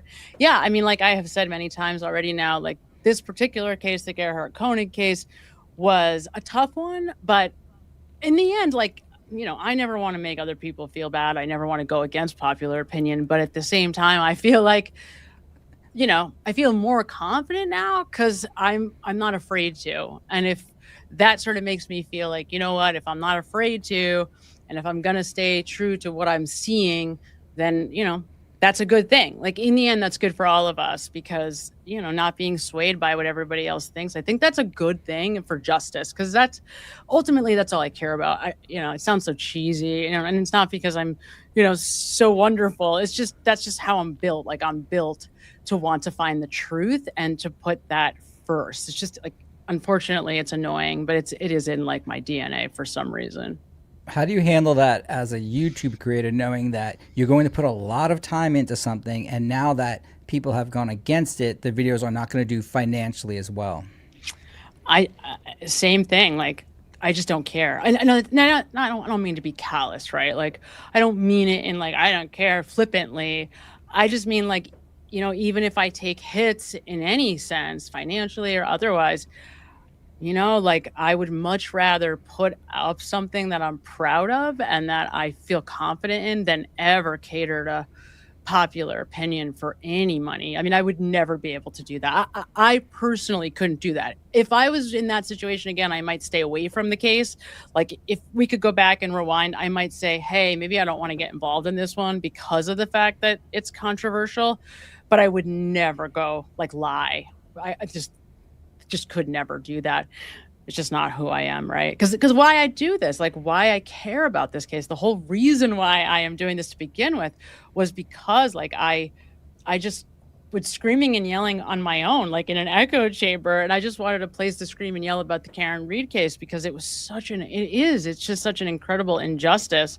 And if I see that, like I have to scream and yell about it. It doesn't matter whether it's popular or not. Like, but I appreciate all of you that are asking questions. Like I appreciate you, the people that are subscribers or members, and they're saying like, I believe in you, but I'm having a really hard time reconciling your opinion with this. And I appreciate them asking questions. Like, I'm happy to answer from my perspective. Of course, nobody ever has to agree. And I will say the same thing to those folks that I'm saying to you guys right now. Like in this case, it just wasn't my opinion. It was the opinion of the language that, you know what I mean? Like that, it was the language that circumvented any of my personal opinions, unfortunately, in this case. Well, I sent you a bunch of them, but Miss Judy in particular, she literally said on the show, well, I didn't follow you, Vince, in terms of your opinion because you're always goofing around. But when Sam said this, was it? No, but she said it multiple times, whatever. But when Sam says it, then all of a sudden, oh, maybe there is another side to this. And then that let her, at least you have that type of following where they don't completely turn on you. I mean, I know that you're not going to get the numbers, you're not going to get the accolations that you normally would get, but it's something where if you felt compelled to do it. And I'll say this, that I've been friends with people friends in this creator community. Privately, you've never done this, but everyone else has. This is how I feel about Karen Reed, this is how, but don't tell anybody. Like that's their mentality. This is how I feel about Melanie Little, but don't tell anybody. I don't know what the whole situation was, but okay. But if you're a creator, I believe in the long term, if you're not authentic and honest to your product, then it's not going to be a successful long-term product. And that's the way I've always felt with regard to this type of creation. That's what your boss felt with regard, I say boss, Howard Stern felt that. But he was successful in doing it, being honest and being open about certain aspects of your life, especially when they're not popular. Yeah, I don't have a choice, I guess, right? Like, I mean, I just don't have a choice. Like I am just who I am, and if I feel really strongly about something, unfortunately for me sometimes, like I'm just gonna have to say it. And I don't necessarily want to. I will say this, like I edited out some things from the videos that I was making on this series because there were times where I got so upset or so emotional about different things and other people and what they were doing that I was, went off the rails a little bit. And then like after in editing was like, okay, that doesn't need to be there. Like you don't need to get so emotional, right? Because I was upset, 2 hours into an analysis. At that point, I was staring at Ariel's head. I was like, this is so unbelievable. Because that was like, to your point, I had seen it probably 60 times, not really, probably 10 by that point, and could see it just only through that very like pessimistic lens. And was getting upset about it. So yeah, I mean, I don't want to ever get so emotional that I can't be reasonable either. But when you start to see this, and that's the one thing about the deception detection and statement analysis, it just doesn't lie. It doesn't let me lie. It just doesn't let me veer too far off course, which is what I appreciate about it. Like, because I think it's true that even in my earlier days doing this, probably, 9 months ago or whatever, there were times where I would say something and I'd be like, am I sure about this? And I would say, I'm 85% sure in what I'm saying, but I would still have this like, I don't know. And there was one analysis I did that I felt really bad afterwards because I couldn't be sure because I didn't get a baseline. So I learn as I am going along also. But because of all of that caution in the beginning and because of just constant doubling down on the learning, I'll double check now too. Like I'll double check my work against other scientists or just different theories that are out there because I want to make sure I'm getting as close to right as I can. Can we play the little video that I sent you right now? I'm ready. Let's do it. And I commended you on your stance in this. It was sort of double-edged for me because I did have the same opinion as you, but to make your opinion known in public, it's tough when people are going against you and it's just against public opinion. We're not going to get the views and the numbers and when we're dealing with this, but it was something that had to be done if you believed in this situation. Yeah. And at least I know that like I'm going to have to do that. I guess that makes me feel a little better too. Just like knowing that I can't be dishonest about my opinion. I can shut my mouth, but I can't be dishonest. That makes me feel better. All right. I can't do either. Here we go. That's true. Fair. All right. Oh, man. All right. First of all, I love this guy. This is Tony DeWitt. He's a retired appellate attorney in the South, and I absolutely love him, but he absolutely was convinced that Gerhardt did it. And to his credit, all of his numbers exploded during this. And funny. It's fun to watch. And we're going to see some experts in your field as well, body analysis too. Okay. But this is Tony's take. He says his wife attacked him. Think about this for just a second. They're on a hike. They're there to celebrate her birthday, and she waits until they get up on a cliff to talk to him about this. This doesn't make any sense. I'm thinking maybe he made this up. I hate to say it, but I've seen third graders make up better stories. None of this makes any sense. Dr. G here. I'm a clinical and forensic psychologist as well as a body language expert. What happened after you took the selfie while you were holding onto the tree? I just asked him to move down the trail a little bit so that I could get past without having to go near the cliff.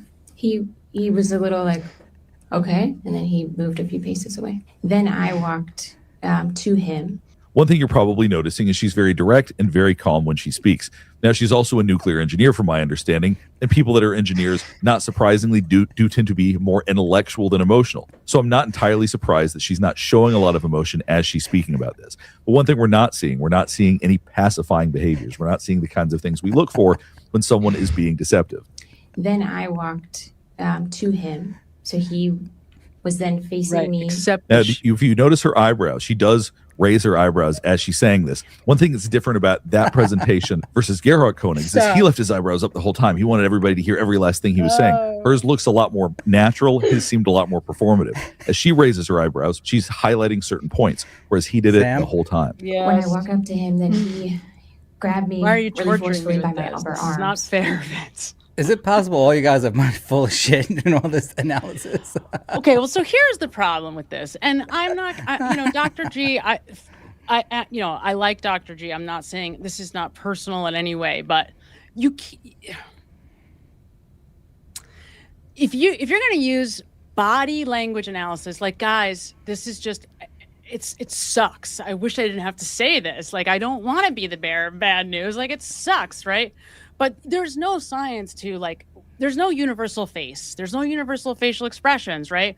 So if you don't get a baseline on this woman, if you don't go ahead and do the hour analysis before she gets into this story, then you don't know what the pacifying behaviors are. You don't know how she normally keeps her face. You don't know that she, for example, doesn't talk with her hands unless she's telling you this story. Right? Like, you don't know any of that. And to be fair to him, to make sure that I could trust my own opinion after I did 2 videos on her, I actually went ahead. While everybody else was watching Gerhard, I didn't even know he was testifying because I was so busy getting her baseline, because I felt like, you know what, I've got to do my due diligence. Like, everybody's got an opinion, and maybe they're right, maybe I missed something.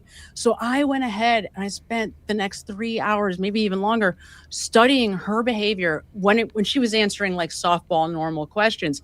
Now, because the prosecutor jumps right into the hike, we had to go after the hike story to get her baseline. And that's what I did to make sure. You cannot, guys, you cannot jump into the middle of anyone doing anything at any time, look at their face and walk away with anything that is even close to true. And I hate to be an asshole and say that, but that is the truth. What I just said is the truth. And you can go into the science and all the research to check it yourself, because there is just no scientific evidence to support it. Well, we're working on getting this guy, Dr. G, on here so you two can fight it out in public. No, I don't. You know what? And I like Dr. G, and I respect that he doesn't. Dr. G is careful because he'll start like with Corey Richins. I appreciate this. He's like, if she's guilty, this is what he'll say. He'll say, if she's guilty, these could be indicators of her guilt. He doesn't say she's guilty and here are the indicators of her guilt, right? And you don't like that? No, I do like that. I Oh. appreciate that. No. Okay. I think with him, I think that's fair. Like, he is basically saying at the beginning, I know that I don't know, but if I did know, this is what we could look at. Right. And I appreciate that because that's true. He's being honest. He's not telling you he did a baseline. He's sure that she's guilty or she's telling the truth. He's basically saying, I don't know, but if I did know, here's some things you could look at. Right. And so I appreciate that about him. Not everybody else does that. Okay. But he does. And that's why But he got this completely wrong and you got it completely right. Well, I don't mean to, I'm not trying to say that. I'm just saying that if you're going to get this right, well, thanks, Vince, but I'm not trying to say anyone is doing anything wrong. All I'm saying is if you're going to try to be certain about something, you have to do your homework and you just have to. Like, it sucks. It takes a lot of time, and that's why he didn't do it, and that's why most people don't, because it takes an obscene amount of time to do. Well, don't cut him short. We still got more video. Maybe Dr. G turns it around here. I think I saw some of this, and I got really upset and stopped watching. So what we're seeing right now is an actual illustration of surprise. So she was surprised when it happened. She's talking about this incident. She's going back to it mentally and emotionally, and you're actually seeing surprise in real time on her face as she's talking about it. So I think she was shocked by what was happening. Yeah, And then he grabbed me really forcefully by my upper arms, and he said, "I'm so sick of this shit. Get back over there." And he starts pushing me back towards the cliff. I mean, I was surprised. It felt almost like he was Sam? kidding at first. And I was Yes. like, what are Can you we stop doing? for, this has nothing to do with let's Dr. stop. J. I totally missed this, but she admits they took the selfie close to the cliff, according to her. Yeah. Then she asks Gerhardt, can you move aside so I can walk by? And then he does. Then, if you follow her story technically, somehow he wants her to go back to where they were, get the fuck over here, and then he's going to try to throw her off the cliff. The story makes no sense at all logically when you put it together. Now, I have an Indian editor, and he doesn't, and it's two of them. They don't speak the best English, but I want them to visualize and put it in animation exactly how she tells this story, which the story keeps changing, but I want it exactly how she says. So right there, she told us that I took the selfie, then I asked them to move out of the way, and I walked away. If you were plotting to murder her, predetermined, wouldn't you do it when she's by the cliff as opposed to letting her walk down? And then, according to her, nothing happens. She goes up to him next and puts her hands on his shoulders. Although she forgets some of that sometimes, right? So Dr. G is telling us that because she's closing her eyes, she's doing it from memory and she's thinking back. Now, No, we know, she's based not. on you, that Yeah. Dr. G is completely wrong. And He's we'll completely maybe get him wrong. on here to defend himself. But I just want to point out that fact that her story changes drastically in the details. Well, and like I said, she's also providing us with explanations. That's why she tells us about the little hug. So you have to put, if you put her and Gerhardt's story side by side, then you're going to get the whole picture. Because the reason why she tells you about the little hug is because she knows that Gerhardt's going to tell us that she pushed him. I Right? did not believe you.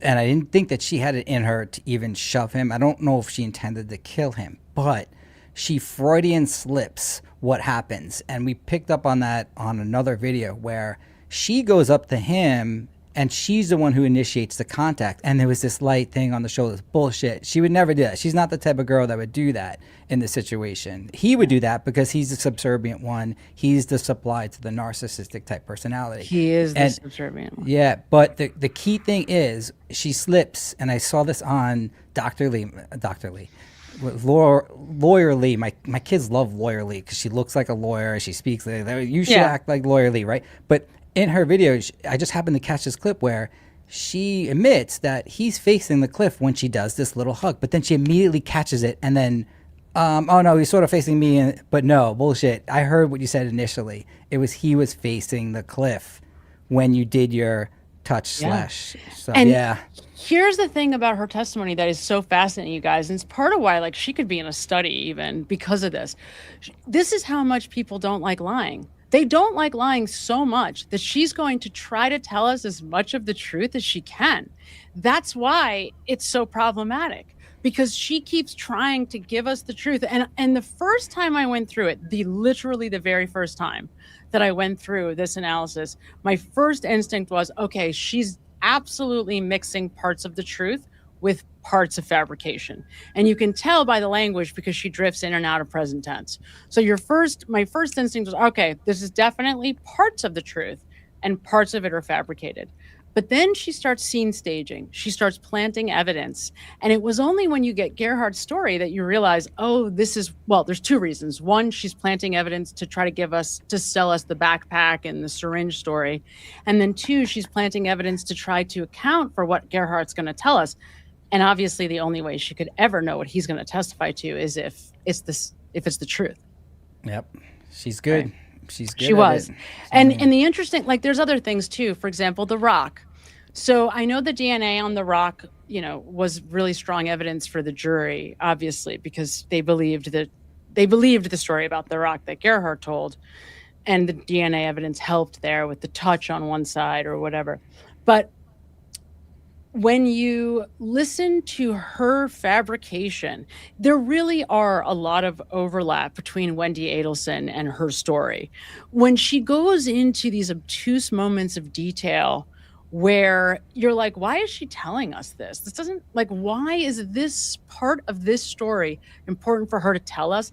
If you really listen carefully and you just put all of your preconceived notions about this case aside, and you just really listen carefully to everything she says, there are so many moments where she says things that are like irrelevant, unnecessary. A lot of it is buying time, and that's how she does it. So some people buy time by re-asking the question. That's a known buy time tactic. She does it by saying completely irrelevant things. Like, he says, well, what did you do after you climbed the tree? And she's like, I came down the tree. And you're like, wait, why would she tell us that? Well, she's telling us that because she doesn't know what she's going to say next. That's how you know this isn't coming from memory, or that's another indicator. I mean, there's so many indicators, Vince. Like, there's no question this is fabricated. It isn't, like, that's the part that was distressing when I watch all these analysts. It's the fact that they didn't, how do you not see it? It is so strong. Like, Vince, this one wasn't close. This wasn't on the line. This one is so clear that she's fabricating. Well, Dr. G's not done yet, so maybe he'll redeem himself. We don't know.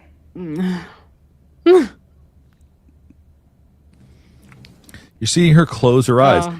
We do that when we're thinking about things that we don't like. Clearly, it's tapping into memories that she doesn't like. I pointed out that he did that when he talked about two witnesses coming up. Very different circumstances. He had grabbed me really hard and was moving me. So we kind of wrestled a little bit, and I threw myself onto the ground because there's a lot of trees and shrubs there so that I could hold on. Well, he got on top of me, and he was kind of trying to pull me, and we're wrestling, and he ended up straddling me. He hit his legs on either side, kind of across my waist. And she knows by looking at him, we can tell there's no way this guy would have been able to hold her down. My guess is she was closer to 155 pounds, and he could probably fit into her clothing. That's cute. Sam? Yes. He was first trying to pull me.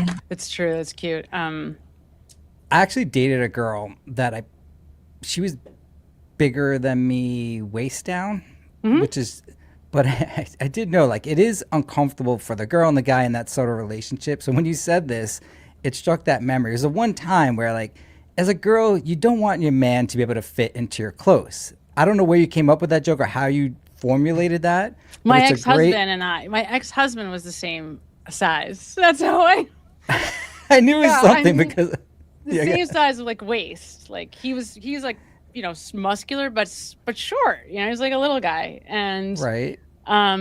Yeah, he had like the same waistline size. Like, he could wear my jeans. I remember putting on his jeans by accident. That's frustrating to a girl where the guy can fit into your clothes. I know it is, and it's annoying. And she even told me, like, it's annoying that you're skinnier than me. Like, it was just annoying to her. It was a white girl, obviously. Like, so, like, that's it. Like, that bothered her that I was. That's so funny. I mean, I obviously knew what I was getting into long before we got married, so I didn't care. But that's where I got it immediately, right? And I think, for me, when the prosecutor asked about the weight differential, I was like, wait a minute. Like, wait, we were supposed to, in that moment, be like wowed about the difference in weight, right? And by that time, I will tell you, by the time we got to that part of the story, it was already clear, based on the language that she was using before this, that she was in charge in this relationship. And there's no way, like I said, you guys, like, the language doesn't lie. There's no way out. Like, it's just so clear that she was wearing the pants, and it didn't make sense to me. I couldn't reconcile that. I'm like, she's still using the language that indicates partnership. She's still indicating that she's wearing all the pants. Now she's talking about him trying to push her off the cliff. It doesn't work. It's just not possible. I agree.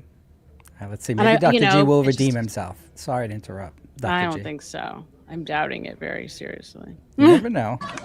Trying to get me closer to the cliff. And again, I could kind of hold on to the root. So you saw her brushing her hair right there. We do that when we're starting to feel anxious. So as she's talking about going closer to the cliff, that's something that's evoking anxiety. You're seeing her ventilate her hair a little bit. As you had your hands against his shoulders, where was the defendant facing? He was facing the cliff. What was that? He was facing the cliff. What was that? Wait, what? He was facing the cliff. That's what I thought you said, and that would support exactly what Gerhard told us. What is ICB? From context, I assume that's Irish car bomb. It's the name of the shot. Oh, I'm not as much fun as I used to be since having kids. It's Irish car bomb. It's the name of the shot. Oh, I guess because I'm a mom, I don't like to do scary things anymore. I hope this is obvious by now. Her giving us an excuse because she knows that Gerhard is going to testify that she's had no problem on countless hikes, hanging off cliffs, jumping 1,000-foot bungee jump. So she thinks that the viable excuse is, oh, I guess because I'm a mom, I don't like to do scary things anymore. It's Irish car bomb. It's the name of the shot. That's why I don't trust your assessment, because you're always trying to goof around and pull people's emotions and stuff just to get a reaction.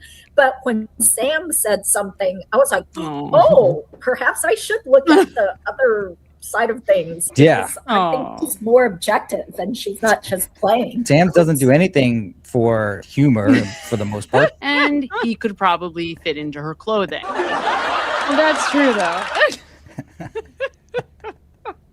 Well, I appreciate her saying that. I mean, it's true like that. I really was honored by people that felt like I was able to at least, help them to just sort of question and say, oh, well, maybe.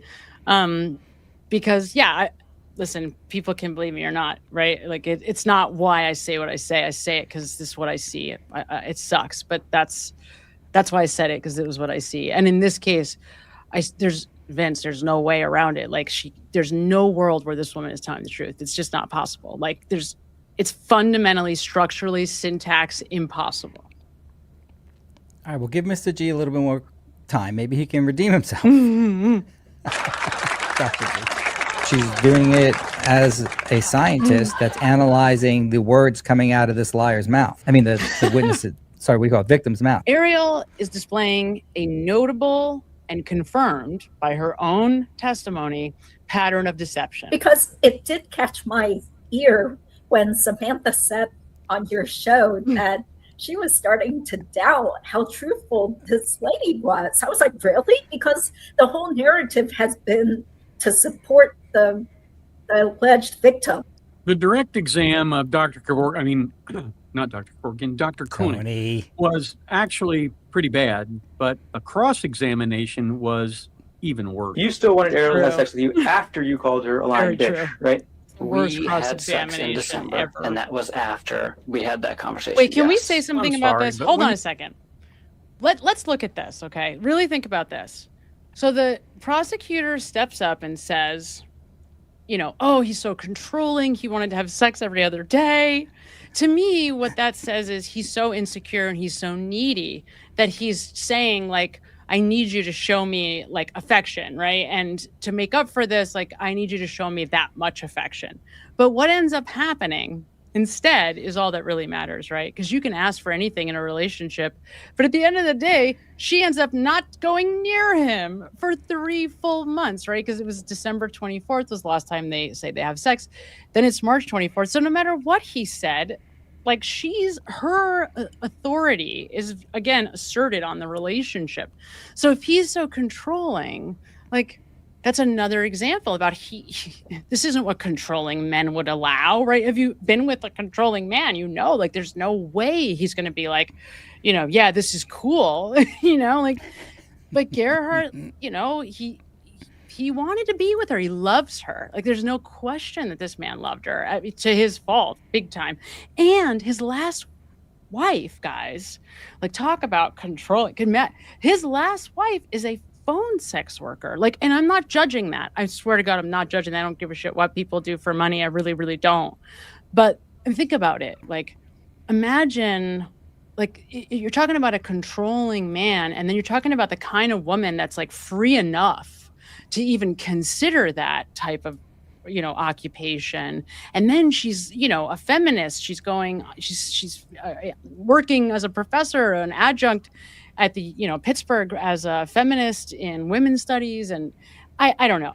To me, it's like, no, these things don't go together. They don't go together. Like, you don't have controlling men getting in relationships with women like that. Yeah, it is true. I look to parallel relationships where I know there's a narcissistic woman and a supply husband. I see a lot of it in the Jewish community for some reason, where the wife is very good looking and the Jewish man is sort of will do whatever the wife says. Maybe it's in my own life, my own mother-in-law and father-in-law. I don't know. I don't want to say specifically, but yeah, and they will go to the ends of the earth for the woman. Actually, you know what it is? Harvey and Donna Sue.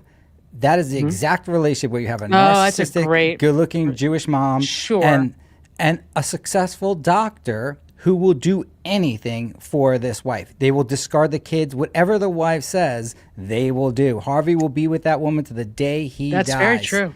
Yeah, and it doesn't matter how it goes. Now, I've been in a relationship where I tell the wife or woman that I need more affection. So to you, that's more of an insecure reading on my part, because if the woman was really into me, I would never have to ask. That's how I know sort of the dynamic of a relationship, because when a girl's into you, you never have to ask for affection because you're getting it all the time. Right. Exactly. And the fact that he wanted to cuddle and, this is the stuff that the prosecutor's trying to put out there as evidence of him being controlling. And I'm thinking, no, this isn't, like you were saying, this is just not stuff that, narcissistic men are not going to go into a therapist and start talking about cuddling. And it's just not, this is just not what happens, right? It's just not. To that point, Sam, I love that in therapy, basically they put off the affair and work on anything else, which is, what they're doing. It's his problem, why she had to do that. And it is interesting. And we're going to see a little bit with my buddy Tony. I love this guy. I really do love him. I like him. I don't know him, but I like watching him because he's very calming to me. He has a green screen with the ocean in the background. He's retired, but he's so on board with this fact that he believes that Gerhard is guilty. And we're going to see here where I think his life experience doesn't necessarily correlate to being the right analysis and the right analyst for this type of case. Let's see. Okay, I'm playing it now. You call someone a name like that, clearly an indication that you are angry. I think what you do then is you say, I don't believe you. I don't trust you. I don't believe you. I believe you're lying to me. But you don't have to add pejoratives like the one he added. Is this the argument you mentioned on December 26, 2024? Yes, that went into December 27th. Now, does that make any sense to you? An argument that goes from December 26th through December 27th, I'm having trouble understanding who he thinks he's convincing here. All right, Stan, listen to me. You have to see the Gambinis in action. These people, they love to argue. They live to argue. My parents argue too. That doesn't make them good lawyers. Stan, I've seen your parents argue. Trust me, they're amateurs. An argument that goes from December 26th through December 27th, I'm having trouble understanding. Now, I don't know if it's where we grew up, but is it uncommon for you to see a married couple fighting more than a day? That's only round one in my life. If it's an affair. Especially if we're talking about an affair, right? If you're talking about an affair, that's not a day, that's not a week. That's months and months of trying. If you decide to stay together, afterwards, it's so difficult for couples. This is a big discussion, right? It's not even worth getting into here because it's an enormous can of worms to try to open. But obviously, the trust that gets ruptured when there's any kind of an affair like this is so extreme, and the hurt is so big. And we saw it with Gerhard, but we would see it with anyone, right? When you feel like your partner is cheating, and he really did, even though we don't know if they had sex, although I think it's probable that there was some physical interaction on that South African trip. It's devastating to anyone. The trust is so ruptured. So, of course, it's not going to just be a day or an hour. Obviously. But Tony said that he used pejoratives, which is these negative words, what he called her a bitch or whatever. Have you ever seen anyone do anything worse when they catch their spouse cheating? I'm sorry, Tony, but my God.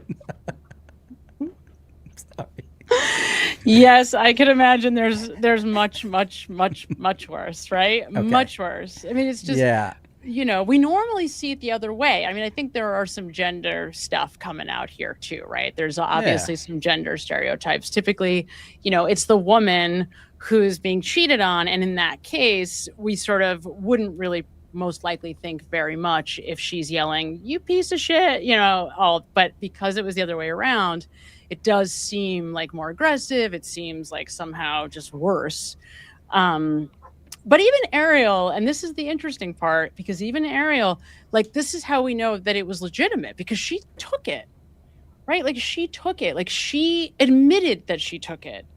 She admitted that she wanted to stay in the relationship. She admitted to reading these books. She admitted to going to counseling. She understood, and she made it clear on the stand that she understood that he was devastated, that she legitimately hurt him, and that she agreed, because her children were little, she wanted to try to work it out.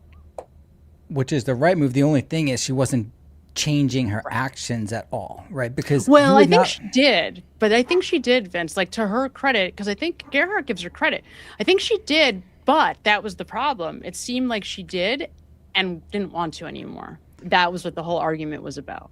I see a lot of studies done on human sexuality, and for men, you always think, we want is sex, but that's how we relate in a relationship. Once you stop touching it, even if it's just an unsolicited touch of the back, which she claims she did, but I'm talking about on January 25th, January 26th, and it would do us so much benefit if she cared and learned, she would initiate sex during this time, because it's critical to him, because he's so lost right now. He is in love with the girl, and this is how men feel love. It's through physical, and it would only take her about 10, 15 minutes, whatever, for me a minute, whatever the time frame is, to have done that. I'm serious.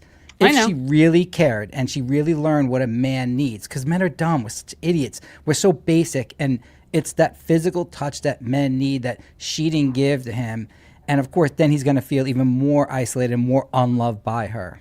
Yeah, that's right. And I think, they were in counseling, so he felt like he was willing to wait to try to work it out, to try to do the right thing. But it's also clear on both ends that in counseling, he made it clear that she had kind of flipped the script and made it about what he wasn't doing right that caused the affair to begin with, right?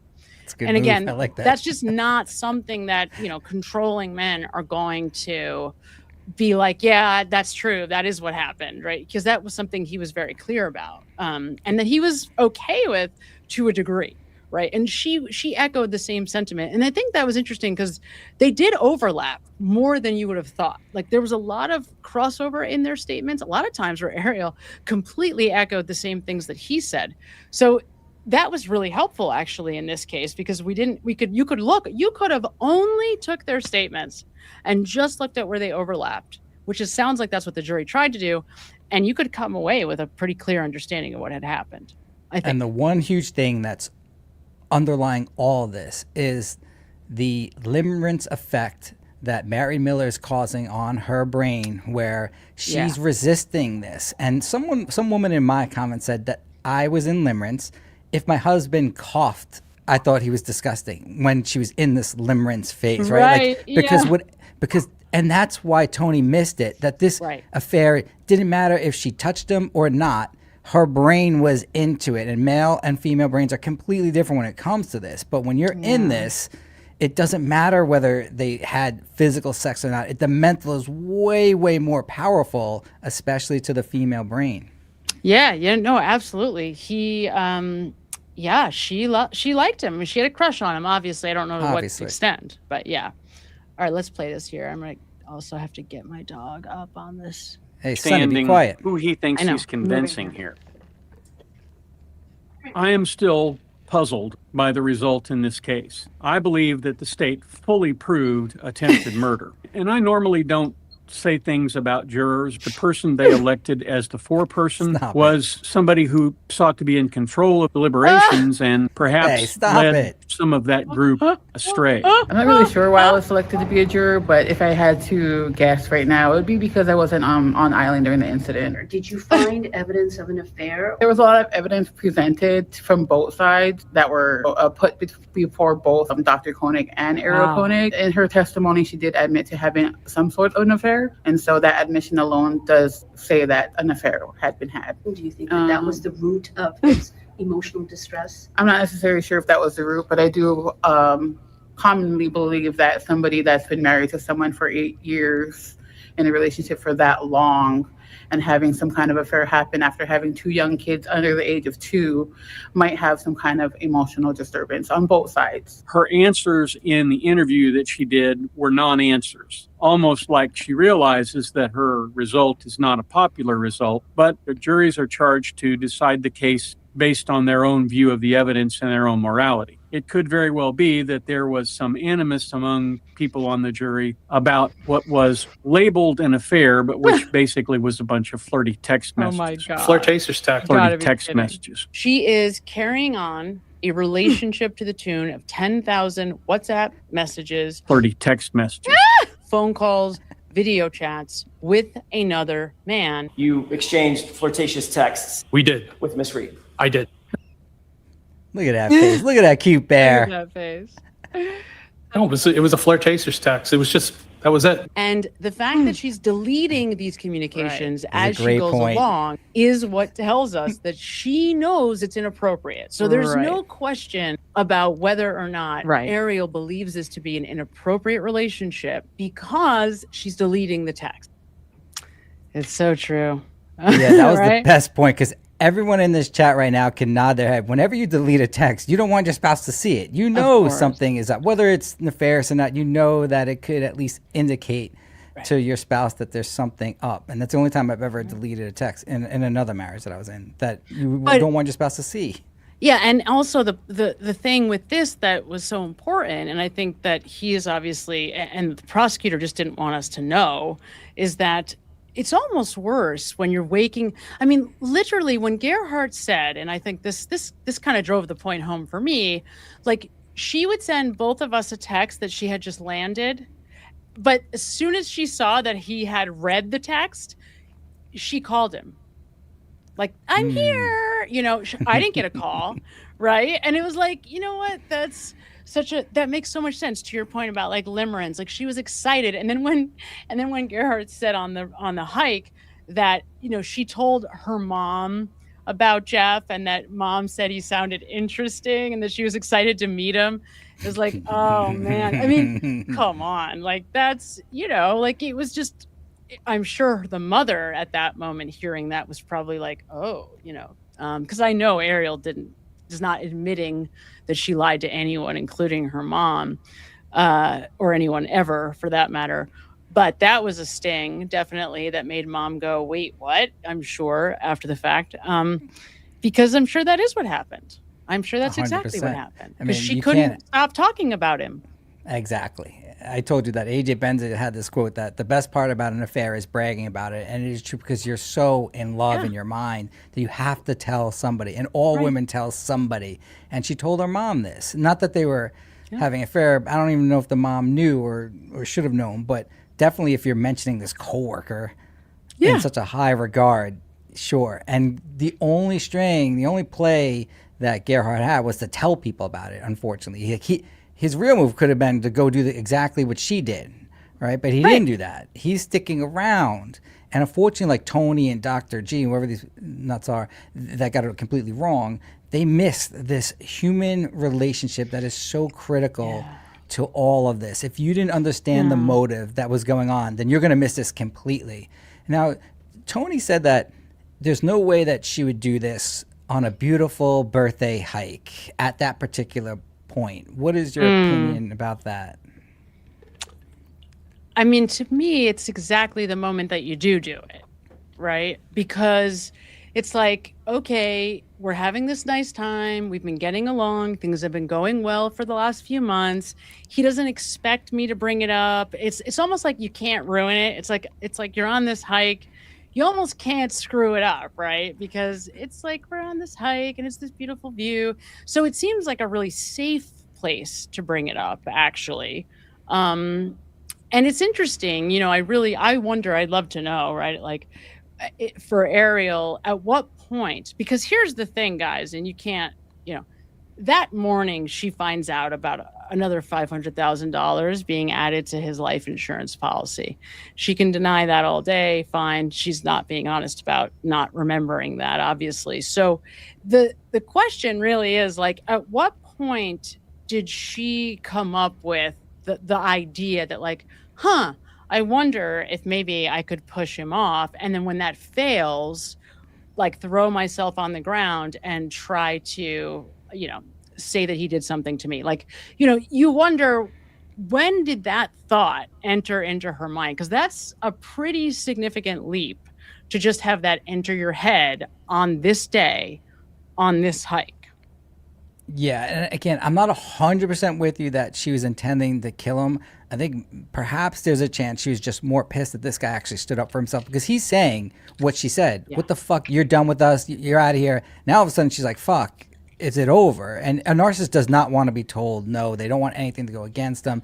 So I don't know if she was intentionally trying to kill him, but for certain, she touches him while he's facing that cliff, and they were away from the cliff in theory. She does, and she slips up when she does it. But the fact that he is going to prison now because of this, right? Because, like, she caused this to happen, and yeah, he probably shouldn't have hit her with the rock. And if he's looking back now, just use something else. Like, even if you punched her, it wouldn't look anything like this. And then the jury wouldn't even think that there's a chance that she could be killed, right? Yeah. And also, just like, I remember at the beginning, you're talking about there's so much less force you have when you're on your back and you're punching somebody or hitting them with a rock compared to the opposite when you're in full mount as Garrow. Right. So, like, clearly you're not going to be able to generate much force. That's just the way nature is. So one of the problems with this testimony, though, that I kept, before I heard anything from Gerhard, I could not get past this. And I kept sort of trying to figure out, all right, so I knew right away that the syringe and the vial were just not true. Like, I knew they were not true based on the language, based on the syntax. But I couldn't understand why she would need to make premeditation a factor. Why couldn't it be enough that it was just manslaughter? Like, why couldn't it just be enough that they got into a fight and that he picked up a rock and somehow hit her with it, right? Like, why wouldn't 10 years in prison be enough? Why did she have to stress that everything was normal before this all goes down? And it wasn't until his testimony, when he said she pushed him, there was a physical gasp. Like, I was like, I couldn't believe it. I couldn't believe it. But the reason why it was such an important moment for me was because it explained that question that I had all along. Why was it that it wasn't enough to get him on manslaughter, right? Why did she have to deny there was a fight? Again, everything was just normal. And by the way, that is another moment where, like, everything in my training says big red screaming lights. This is a huge problem. She throws that in there on her own. Nobody asks her that. That's totally extra information. It's completely out of order, out of sequence information. There's missing time in there. I mean, when I tell you there's so much wrong with this, Vince, there's so much wrong. Yeah, and it's a good point. I don't think she's analyzing whether it's manslaughter or murder. She's just going all in on this premeditation. And if you really analyze, the question is why? Because he would be in significantly more trouble out of her life completely. Correct. And then I do want to touch on the son, which you spoke about. And a lot of people thought, oh, well, this must be the smoking gun, the admission. Again, whatever he said to his son has no actual evidentiary value to what happened. He could have said, I tried to throw her off, and it doesn't mean that he did, right? So that you have to analyze way more than just this conversation with the son. And I told you that I literally cried hearing him, because I never listened to the full testimony, but his reasoning as to what he was doing with the son. Of course, he tells her that she's having an affair. He gets that barb in, but then all of the incentives this son has to not necessarily lie, but to be on her side. And I didn't hear him call his dad the defendant. That's a very strong, intentional step to do to your father. Like, even if your dad tried to kill your stepmother, what the fuck? Biologically, what do you care, right? Like, it's not your real mom, right? So, like, just like it is a weird situation, but we're talking about biology here. And then I brought up this point to you that there probably may be some attraction between him and her. I know it's taboo to talk about, but it could be there, like, or at least getting rid of a rival male. We're talking about Oedipus, but without the biological aspect to it. And then it could or cannot be, but clearly he could be influenced. And then you look about the house. They sold the house for $1.3 million in Pittsburgh.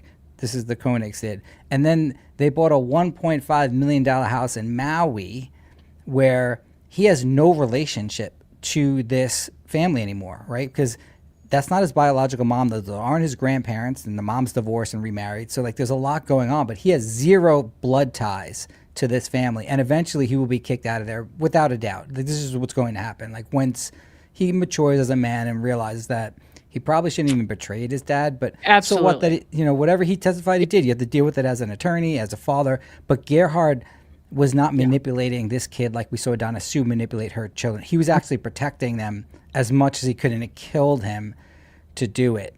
And it killed Gerhard to even address it. Yeah. No, Emil was really angry at his dad. And when, look, one of the things I double checked this because I couldn't believe it when I saw it the second time I watched it all the way through.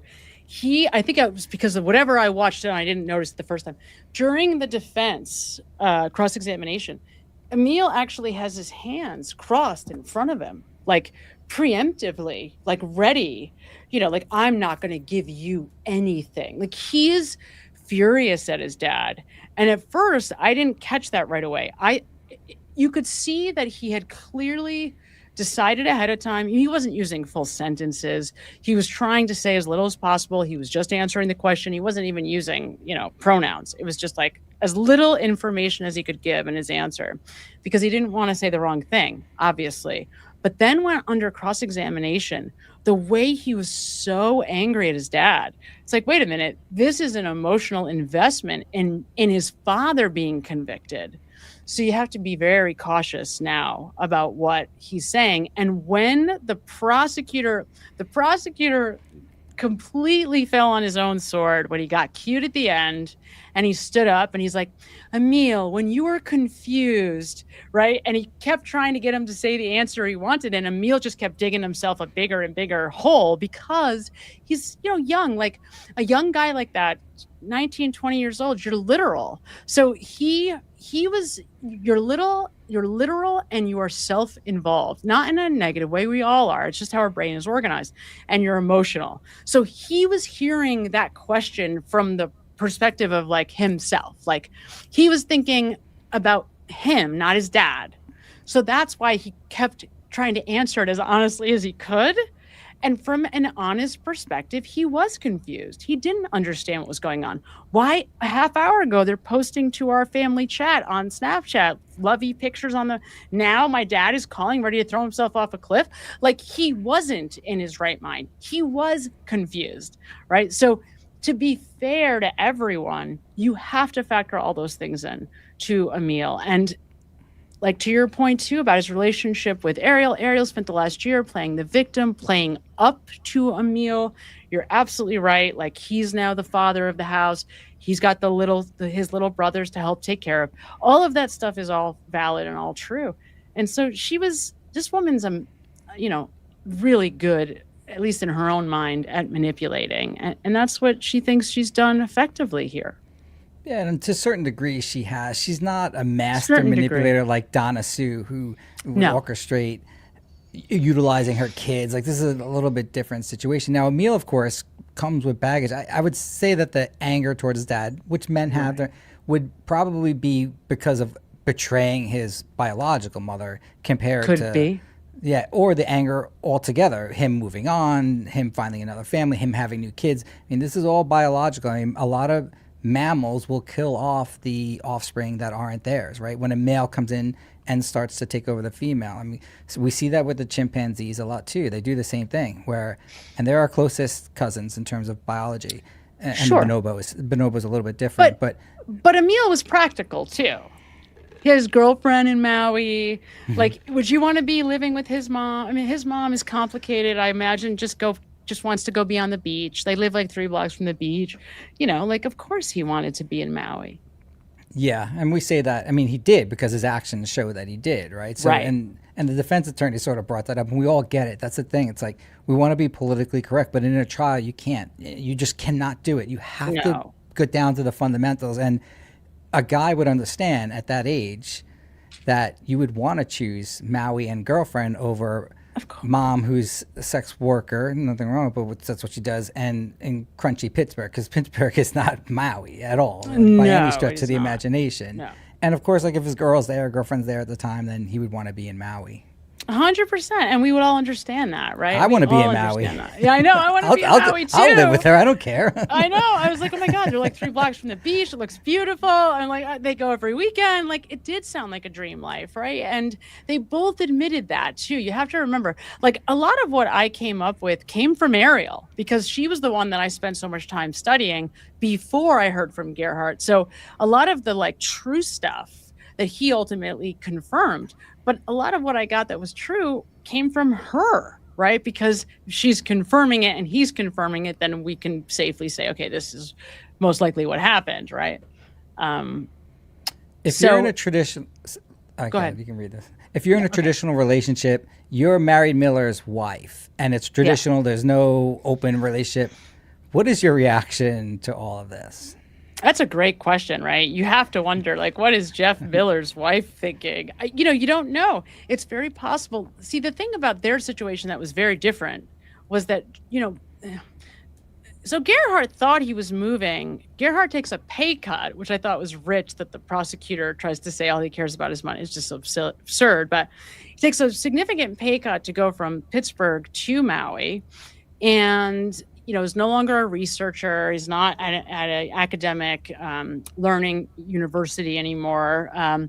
So he goes to Maui and he says the reason is because he wants to spend more time with his family and his kids, right? That he wants to be with them. He wants to be able to be with them on weekends, not be working all the time.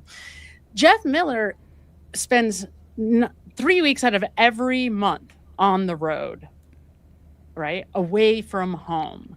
So what does that tell you about their relationship? It tells you that, like, she's got her own life too. So she's probably not that concerned about it, to be honest. Like, if your husband lives away the vast majority of the year and you only have to be together like a third, not even a third of the quarter of the time, then how much are you really worried about what he's doing when you're not looking?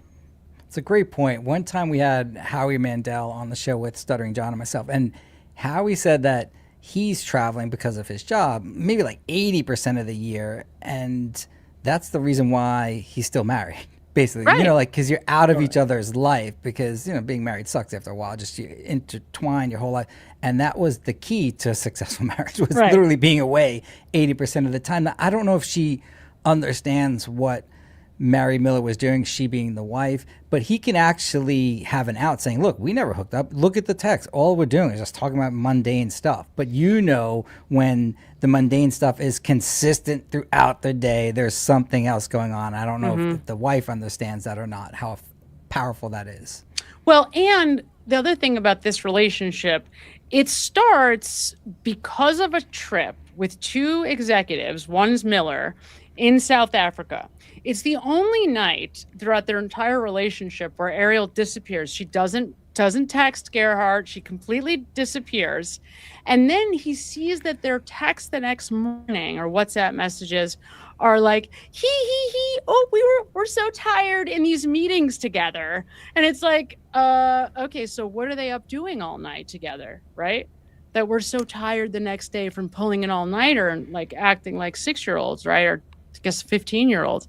So we have to make an assumption that this relationship graduated to some type of an intimate situation there and then carried on.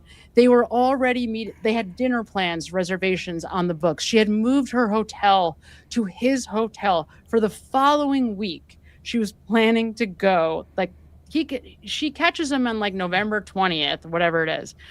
On November 24th, she's scheduled to go stay in a hotel with this guy in Seattle for a week, and they have dinner reservations for like that Wednesday. Like, I mean, look, I could care less about Ariel or Gerhardt, but the reality is the reality. Like, do you want to hear that that's what your partner's doing next week? No, not in his situation, right? Because that's not their relationship. No. And it's the reality of it. There's no doubt that there was an affair that affected what happened. And if you missed that, Of course. Dr. G and Tony, if you missed that, then you're going to miss this entire case with regard to actually what happened. Absolutely, because it was a huge part of both of them, both on Exactly. both of their minds. Yeah, no. And to your point, the prosecution and Ariel didn't tell us this, which is the Yeah, most I critical couldn't part believe of it. this, right? Because Couldn't believe think about it. Go back to the story. We took a picture by the cliff. He lets me walk past it, and then for some weird reason flips out. Like there's no reason that she gives us. I know. Because I love the way the defense attorney says, and throw you off the cliff, in the accent. And then he wants to throw you off the cliff, right? Like, Yeah. But you would do it when you're near the cliff and nothing happens. Just Gerhardt, this rational part, just flips out for no reason. Right. And she makes a point to double down on that by saying it just before she tells us about how he grabbed her. I'm so sick of your shit, right? It's Right. like after giving her that card that's actually shaped in a heart and about Still how can't like believe that.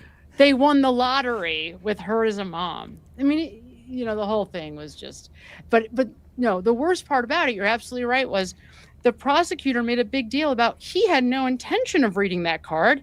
He was like, no, we get to do what we want. The jury's going to read that. They can read it themselves right. during Mhm. deliberations. It's like, wait, that's kind of screwed up. Like, why won't you let us read it? It just it sort of draws their attention to it is what it does. Of course. Well, because whenever you tell a human not to do something, then we Right. want to do it. I mean, it's Bugs Why Bunny. not? Don't look behind this door, right? We all, of course, then the guy's got to Yes. go behind that door. Right. It's human nature. Of course. So it's like, what's wrong with this prosecutor that you don't realize that you are probably 90% of the reason why you didn't win this case? Yeah. He was a big problem anyway. At Jill Farms sends 10 Canadian dollars. Sam, I agree. I am in a, Jesus Christ. I am in a Was. physically abusive Was. relationship. Oh, I was. Oh my God, you scared me. I was like, Jill, I'm like ready to go into like. But she was the one doing the physical part. She was the one beating I was, her husband. and I would never have spoken like that on the stand. Victim of abuse have a much different demeanor. Absolutely, absolutely, yeah, right. I mean, you're a victim, right? And a real victim is a real victim, and you know that you feel it. It comes out of every orifice of your body, right? I mean, because the thing is, if you're really a victim, you don't want to be a victim. That's not what you want. And this woman couldn't even fake that, which tells you a lot about her character. Right? She couldn't even fake that. I mean, I told him no. Okay, well, victims don't tell their abusers no. That's what she said. I told him no. I'm not doing it. Okay. Sounds like a victim. Right? That's the way victims talk to their abusers all the time. Joan Schaefer sends $10. Best law tubers around. Love you too. We love you too. Joanne, you're the best. The best, the best. Thank you so much for supporting us. AA Legal Focus. Hello. This is Judy, right? Sends $5. Sam, thank you for sharing your objective professional opinions and giving Vince a platform to act. So she always has to give me. We try. We try. Yeah. Yes, that's right. Thank you for taking the other hits that I don't have to. Thank you so much for that. At Chris Cardell sends $10. I'm your biggest fan. I have never seen so much confirmation bias with content creators discrediting every word Gerhardt said while giving merit to every word that Ariel and Emil say. Vial and syringe. No. Well, thank you so much for saying that. And, I appreciate you guys. I actually saw, Vince, that some of my folks that were in the chat on Wednesday were saying like they were totally mistreated for having a different opinion in some of the chats on some of these Law Tubers pages, which always makes me mad. It's like I put myself out there. So if people want to crap on me, fine. I'm out there, for that very reason. When you put yourself out there, there's that chance. But to see like people in the chat, it's like, are you serious over this? Like, come on. Like, if you're that, like, if you have that strong of an opinion that you can't even tolerate somebody saying, hey, are you sure? Then that's probably something to take a look at. It really, really is. Are you pointing to any law tuber in particular that blocks people for any type of I don't know who it contrarian was. view? I don't remember who it was, who the person was. There's a few people that said it, so I don't know if it was one person or more than one person, but it was like random. I mean, I don't think it was any specific platform that I could, nobody important in particular. It wasn't like Melanie, Oh, sorry, Melanie. She never blocks anyone for any reason. Well, Melanie does, but here's the thing about Melanie that I appreciate. Melanie's like very open about that. Like Melanie's just going to tell you, like, if I don't like what you're saying and this is my space, like I'm going to block you. It's like, at least she's like 100% being honest about who she is and how she is. And if you don't like it, you don't have to be there. But I am open. Like, I don't mind being challenged. That's the whole point. And this is how you and I kind of got together to begin with. We were sort of saying, like, being able to deal with people who have a different opinion is important because it helps you to go, oh, wait, why do I believe that? Am I sure that I believe that? We go back and forth all the time about whether or not John went into the house. And there's a world where I could certainly see John O'Keefe didn't go into the house. He's out front, he's hanging out with Brian Higgins, who doesn't go into the house. Like, I can see it that way. I can also see it the other way, right? I have a hard time with folks who think Karen Reed is guilty simply because there are so many people who were in and around the house, not to mention all the evidence that doesn't support an accident. And we'll just pretend those things aren't there for the time being. Let's just go ahead and say you believe that taillight wasn't planted. And so the taillight is the big thing in your mind that makes it clear there was an accident. Okay, well, why then do all of these people lie over and over and over again? And it's not like stuff that you need to have any kind of training in to see. I mean, just look at the picture in the living room and the picture upstairs and the picture, like just the way that they lie at, like, on a basic level. To me, it's like, how do you make sense of all of the deception? I'm open to people challenging my views. Of course, I am just going to always tell you why I'm saying what I'm saying. Right? I'm going to show you the reason I'm saying what I'm saying. Agreed. I like that. I mean, that's the type of content that I like to view. And I don't want to have everyone on the same side. And what happens a lot is that groupthink. So when the verdict comes down the other way, everyone is so outraged because you shut out anyone that had any other opinion aside from yourself. And that's the thing. But this is entertainment. Melanie could do whatever. Anyone could do whatever they want. They want to block everyone that says any negative thing. Go ahead. Like, that's your prerogative. You could do it. It doesn't make a difference to me. I just like being in an environment where, one, people can joke around. I know Miss Judy yells at me for that, and she takes you seriously, which is good. Right? So it's like, she looks at me as like the goofy kid in the class that's just trying to get the girl's attention. And when you say something, then all of a sudden she starts to look at them, which is fine, right? There should be some dynamic with regard to a show. That's the kind of show that I like. Yeah, so I agree with that. Well, and I would also say too, like, this was a case that was a little different for me because it wasn't close. Like, if it had been close, right? Like, if there had been a finer line, like where Ariel was better at deception, or like anything even, but I mean, Vince, when I tell you that this wasn't close, like there was no, it was like, I didn't even have to be looking at her. Like I was listening without looking at the screen. And I was like, wait a minute, what? It just kept, like, the first 20 minutes into the testimony. So, and that's the thing. That's why it's crazy. And I guess what I also will say I learned is how much you can make whatever you want to see visible. Like, I could do what Dr. G did. I could just take whatever I see and make it match my belief, right? So you have to be careful of that, because that's exactly what I don't want to do. And like, I'm looking at this case right now with the woman in the Bahamas who, allegedly fell off the dinghy. In that case, like, wait a minute, I don't want to be doing that. So it's like, I'm constantly trying to check against that, because I know that we all have that tendency, and I have it, we all have it, right? It's just part of human nature. Once you have your mind made up, that's all you're going to see is ways to confirm that bias. So it's really hard work. That's why I'm showing everybody in these very long and ridiculously long videos about why I'm saying what I'm saying. So that way you can at least see where I'm coming from. Who do you think killed that hooker? Well, who killed her? I mean, there's only one option in this case. It's either she fell and it was an accident, or he killed her. Well, it's two options, right? It's like the nature versus him killing that hooker. Right. What do I think happened? Is that what you're asking? Yeah. Well, I mean, there's a lot of problems with his statement. A lot of problems. I didn't really care. I just wanted to use hooker in the I know you did. question. You know my immature. Of course I know you did. But there's a lot I'll of come up problems. with a bunch of more. There's a lot of problems with what he's saying. And I'm sure in the end there's going to be... So the alcohol is a big part of this story. Like, of course, just like it was with the Karen Reed stuff, right? Big part of the problem also. Yeah. And we're going to take our fervent break in just a minute. For 4 months, Hope for Justice 26 says Ariel provoked him on that clip. Of course, yeah. You know, and that's, to be fair, and thank you, Hope, for saying that.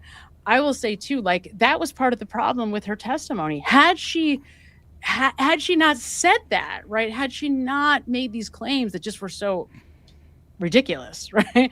Like, why can't you tell us that you guys got into a fight? Why is that something that you're trying to hide?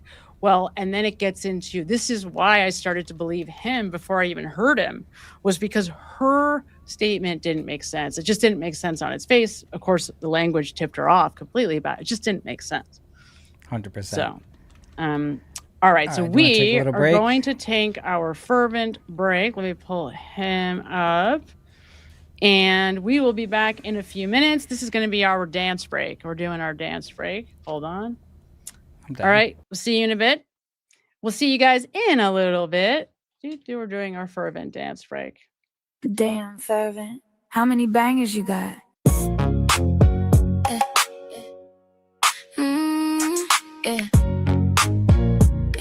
Yeah. Ooh, yeah. Took a bullet in the chest and woke up under arrest. You probably wish I'm dead, but I'm here to collect. Every breath a reminder, I will never forget. You tryna take my son, then it's off at your head.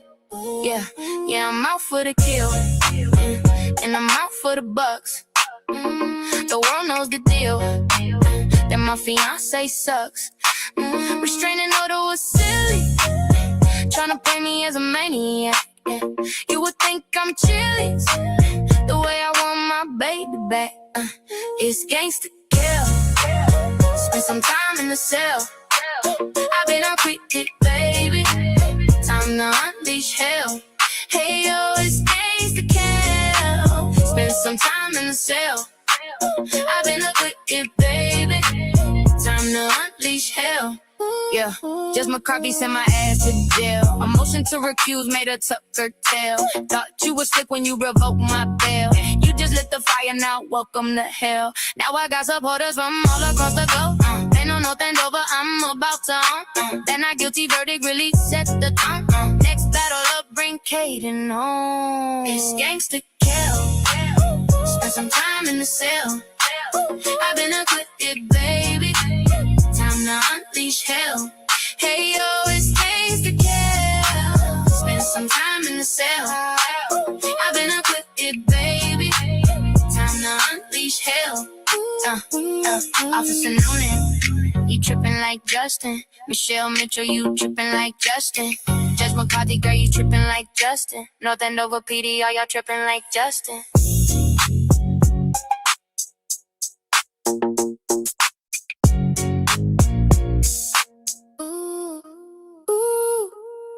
Kelsey Fitzsimmons is a North Andover police officer who was shot. Okay, she was shot, and she was shot. She was shot. After all, she was shot. I've been biting my tongue for so long. Fuck you, Hank. Think you're better than me? Fuck you, Hank. You are not Lally. Fuck you, Hank. Think you're better than me? Fuck you, Hank. Well, why don't we see? I'm a basic kind of guy, I really don't need a flaunt. Smoking 6 packs a day and I'm happy as a hog. All I do is mumble, do I really need any lungs? The trial one jury was just like me, they were hung. Trial two came around and you wanna bench me? Not one guilty vote was embarrassing to see. Need to remind you that my jury was 9-3. Take your little OUI and get about the scene. Fuck you, hey, hey. Think you're better than me? Fuck you, hey. You are not lolly. Fuck you, hey. Think you're better than me? Fuck you, hey. Well, why don't we see? Oh, I know what will get us the win. Ask French about his fucking ham sandwich again. That'll prove this beyond all reasonable doubt. Oh, who am I kidding? This shit is a rout. It appears that I made a mistake. You took this case so damn personally, and I hold that opinion to a scientific certainty. You weasel face, fuck bet, Arca Major P. Even with all the help you got from Beverly, standing ovation. What a robust cross. Psych. Your nerdy ass looks so fucking lost. Just think, $500,000 was all it cost to get our asses kicked in the fucking law. Think you're better than me? Fuck you. You are not lolly. Fuck you, Hank. Think you're better than me? Fuck you. Well, why don't we see? Why don't we see? Hey. Waiting for your response, Mankey. Yeah.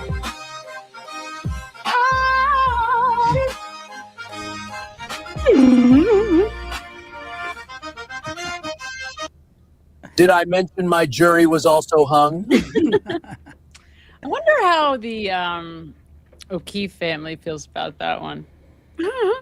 Yeah, I think they're still in their confirmation bias. They just have not gotten to the fact that the people surrounding them probably had something to do with the death of John.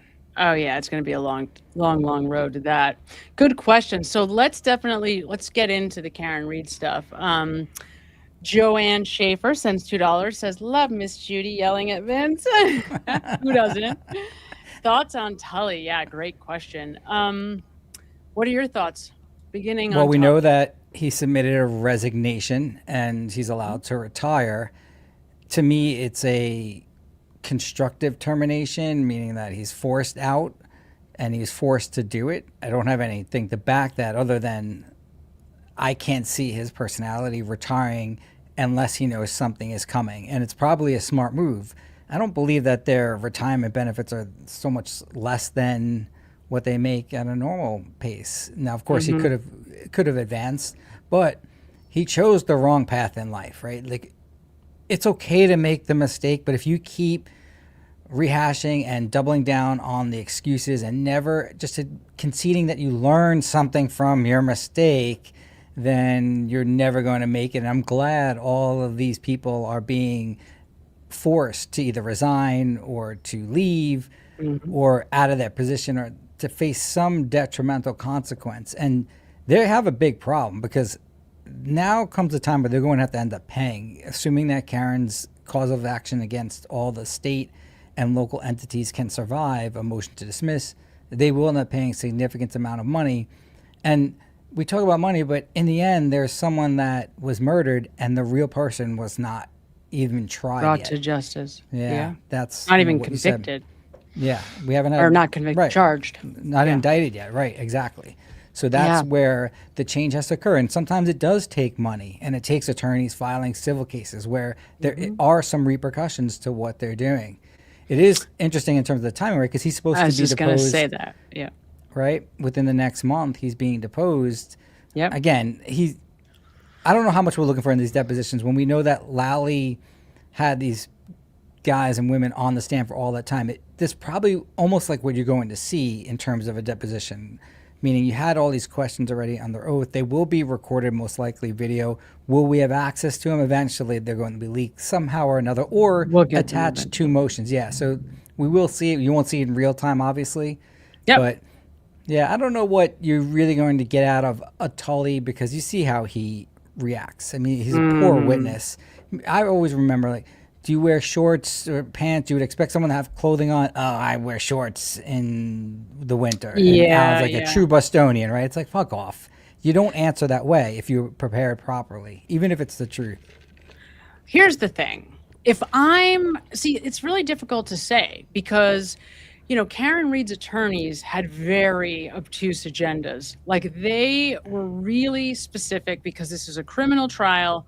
It is a very different situation than Karen is in now. And I'm thinking that now, if I'm Karen's attorneys with Brian Tully, I mean, there's a lot of places that I would go that Karen's, criminal attorneys did not. And there's a Such as lot what? there. Well, I mean, first of all, there's a lot you could get him on based on some of the statements that he's made.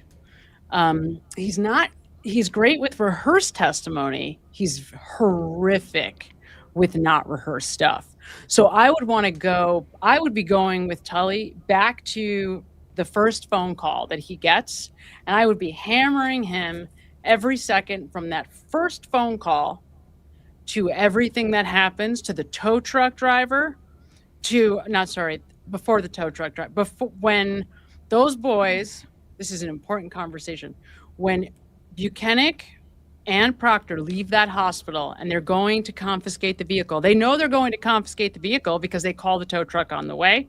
They let the other police officers know that they're coming, and they know they're coming to get the potential murder weapon, right? So Brian Tully is the one from that moment on who's organizing in the background the confiscation of the vehicle, and he's the one, if there is planting of evidence, Tully is directly involved. So I would just be hammering him with questions about everything that happens from that morning all the way through to the CERT team search, hammering him on that CERT team search. Where were you? Where were these found? How come you didn't take better pictures? How come you took these pictures? How come you didn't take these pictures? How come you didn't go in the house? I mean, just torturing him is what I would try to do, on principle first, but also because Tully, I mean, I would even be, if it was me, I would be pulling out the evidence. I would be pulling out the actual photos of the pieces of taillight. And I would say, does this piece of taillight look like this? Because to me, they don't look the same shape. Do they look the same shape to you, sir? How about this piece? Does that piece look the same shape? How come this piece looks, like it has a 3-dimensional shape? How come this piece doesn't? Like, I would just be hammering away. Where was the evidence kept from this moment to, where's the chain of custody? How do we know that's who had the evidence? I mean, just be pounding away at all this because I could, number one. Number two, because he knows what really happened and he's terrible on the witness stand. Actually, Michael Proctor's better than Brian Tully on the witness stand. Well, Proctor has more authenticity. He's more open about what he did, and he handled it pretty well in terms of as a witness. Yeah, so in a deposition, it's cool because you do have a lot of freedom to ask these questions.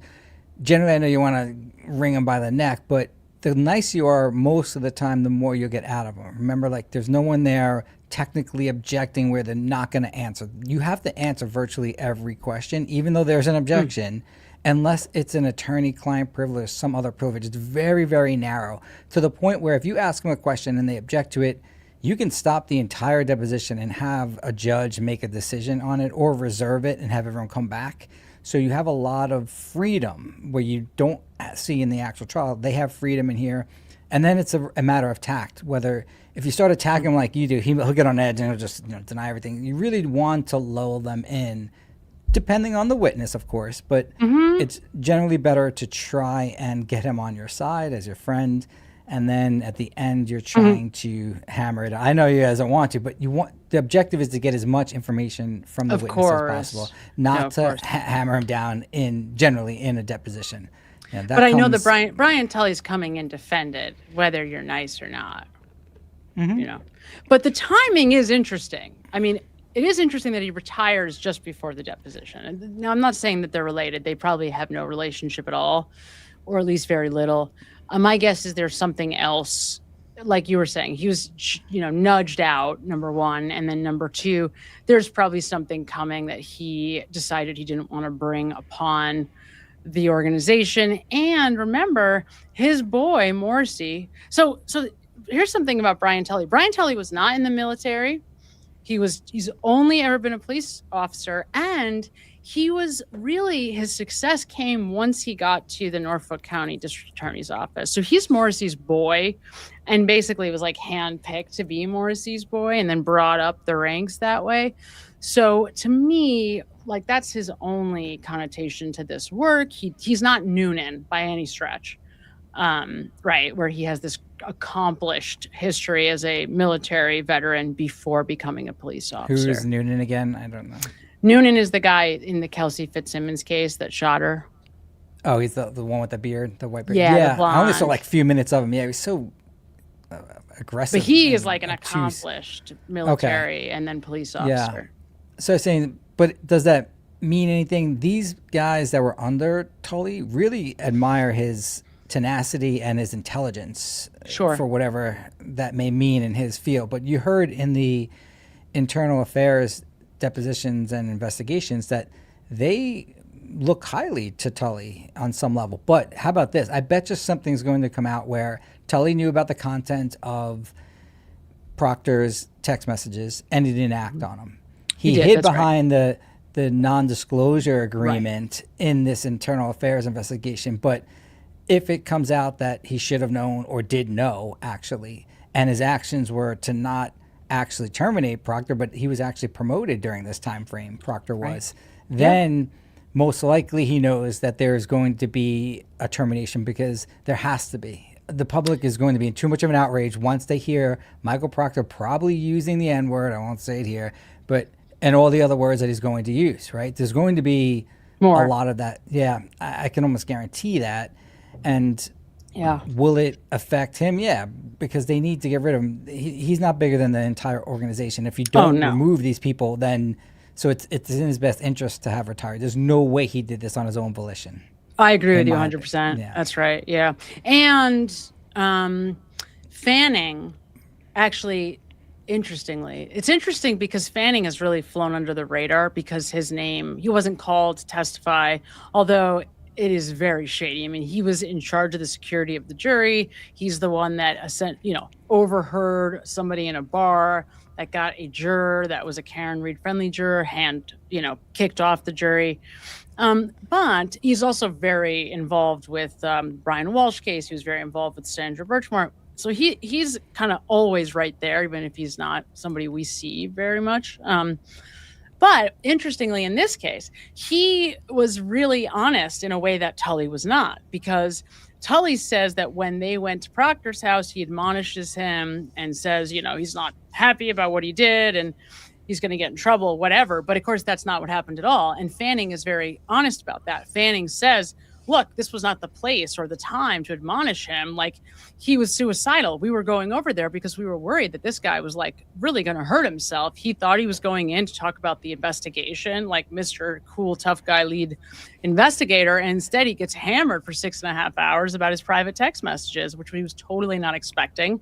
His wife wasn't around. The two go there as, I'm sure, friends, not as bosses, to try to just be a support for him and to get information. There's no question that they were trying to figure out what the hell had happened because they wanted to know probably if they were going to be in trouble. Remember, Fanning is on some of those text messages with Proctor. So the fact that just gets conveniently overlooked all the time is just ridiculous. Although Tully does get a little bit hammered on that. So, Tully looks bad because he doesn't tell them that, but Fanning does. Fanning is definitely, of the two, you're right, he's less polished, but he's also comes across as more authentic. He comes across as more honest. Like, he was kind of fighting with them at the end, saying, like, look, no, we weren't going over there to admonish him. Like, this was not the right time for that. This freaking guy was like, we were worried about his mental health. We thought he was suicidal. Like, seriously, this was not. And Tully lies and says that that's not what happened. He says that he does. And of course he didn't. And, I'm sure that the internal affairs people saw that he didn't. And the people above Tully didn't have any problems with Proctor either. So, right. So that was also a lie. This idea that I sent it up my chain of command. Well, the chain of command didn't care about what Michael Proctor was doing. Right. So it just made Tully look terrible and it made him look like he was dishonest. It's an interesting point because in this investigation, he's hiding behind this non-disclosure agreement, which I'm almost certain would have no bearing on his evaluation of an employee. Meaning, like, just because you have this stupid document that you sign, nothing says that you can't break it, by the way. It's not going to be criminal. Most likely it will be just a civil thing, if anything.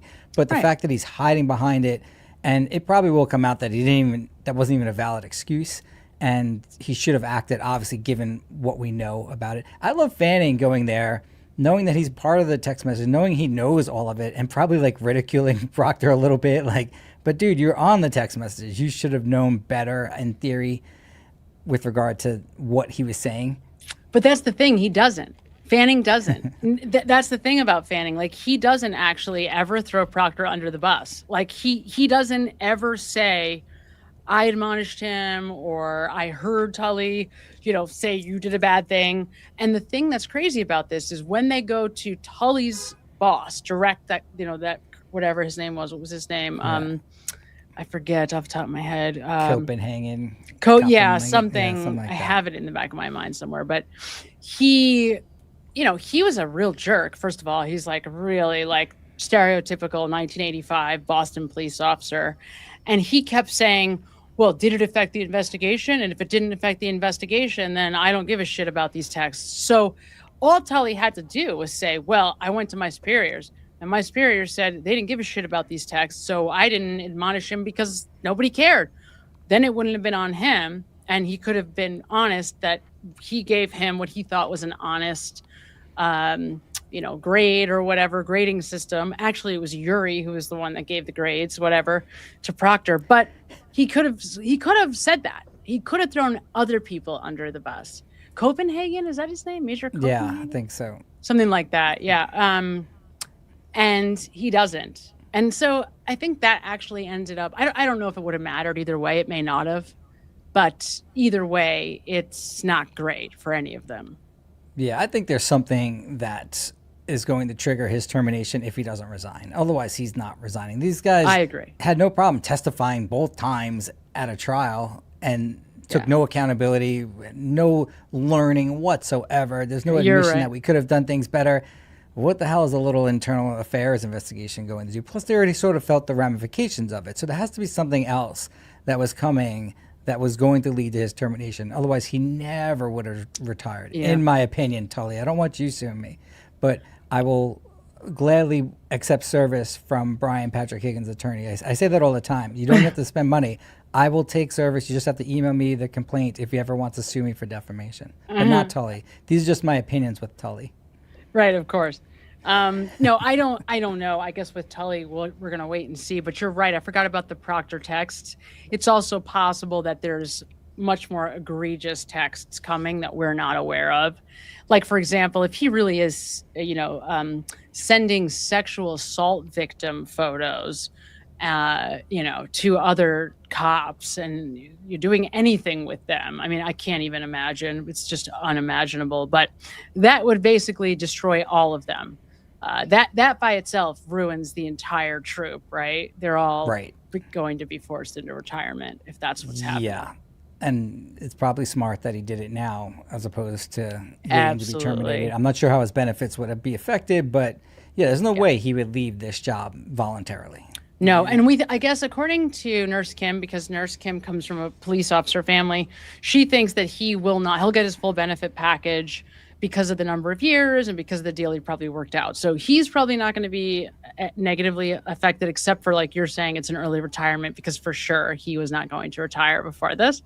But how it affects the rest of them, like, for example, Sergeant Good is very likely completely done. I don't know why he hasn't been fired yet, but it sounds like, turns out that he and Proctor were very, very close friends, that they had gone back and forth, that, their texts together appear to be incredibly incriminating from what I understand. I don't even remember where I got that, but no, it was from some of the motions, some of the filings that I had heard.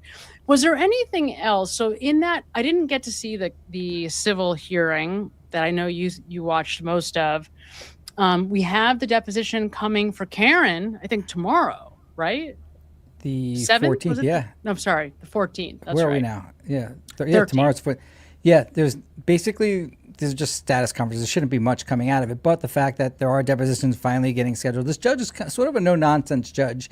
In fact, they had Tully's deposition scheduled for 10 a.m., and the judge wants to have a conference that day at 3 p.m., and I had said that generally these depositions are probably going to go more than one day, especially with three different firms asking. But usually the judges will say, let's kick it down the road. No, this judge's like, no, we're going to have it that day. That'll give you incentive to finish it. Rosenberg, the attorney for Karen, is like, it's not going to happen. And he's trying to tell the old judge that, but he wasn't caring. So that's really the bigger thing. And then they are trying to intervene for Aiden's criminal case. I didn't understand which criminal case they were referring to, but the attorneys for the O'Keefe's estate want to get the file with regard to Aiden's criminal case, which I presume they want the phone extraction. Right. Yeah. That's the witness intimidation case. It has to be. So that's the one so the thing that's interesting to me about Aiden's case, I don't know. I mean, I guess it really depends on who becomes the next district attorney. But I cannot imagine, certainly if like Adam Deitch becomes the next, that case is going to be tossed immediately. So a lot of things really ride on what happens during this next election. Certainly Morrissey's already on the way out. So he doesn't, everything is probably just going to get, kick the can down the road as far as they can go. But that case is not going to survive another district attorney. I don't know about if it's that, whatever his name is, Greg guy. But it doesn't. So right now, I think they're just keeping it alive, like on Steam. And as far as Karen Reed's phone, I don't even know if Aiden's case. Now, somebody else is going to have to remind me because we've been back and forth on this. They have other discovery. Aiden has other discovery that I know Karen's team did not get, that Karen's team should have gotten. But I'm not sure that even they have Karen's phone. They have Aiden's phone. I think that's what they want. Or at least they want everything, right? Who cares if it can lead to something? Because if you have Aiden's phone, then you have those messages between Aiden and Karen, which is relevant in their mind to this case on some level. Although, again, I don't see how far it's going to go. It sucks. Most likely this attorney is getting paid on a contingency basis. That's the attorney that we see Diller for the plaintiff. So he's putting a lot of time and energy out there. I don't know how much he's going to recover, if anything, at this point. There are insurance policies with regard to the bars, but they may go all in too. Probably smarter for them to have settled already, but it's just a matter of finances at this point. And I don't think that anyone's settling it anytime soon. Yeah, why do you think they aren't? I mean, do you think that the bars are just like, hey, we might win, let's not settle? Because they're still going to end up paying a fortune in attorney fees. Yeah, that's the issue. Because Corey Hopkins, we spoke about this initially, where she said she would have probably just had tendered the policy, which means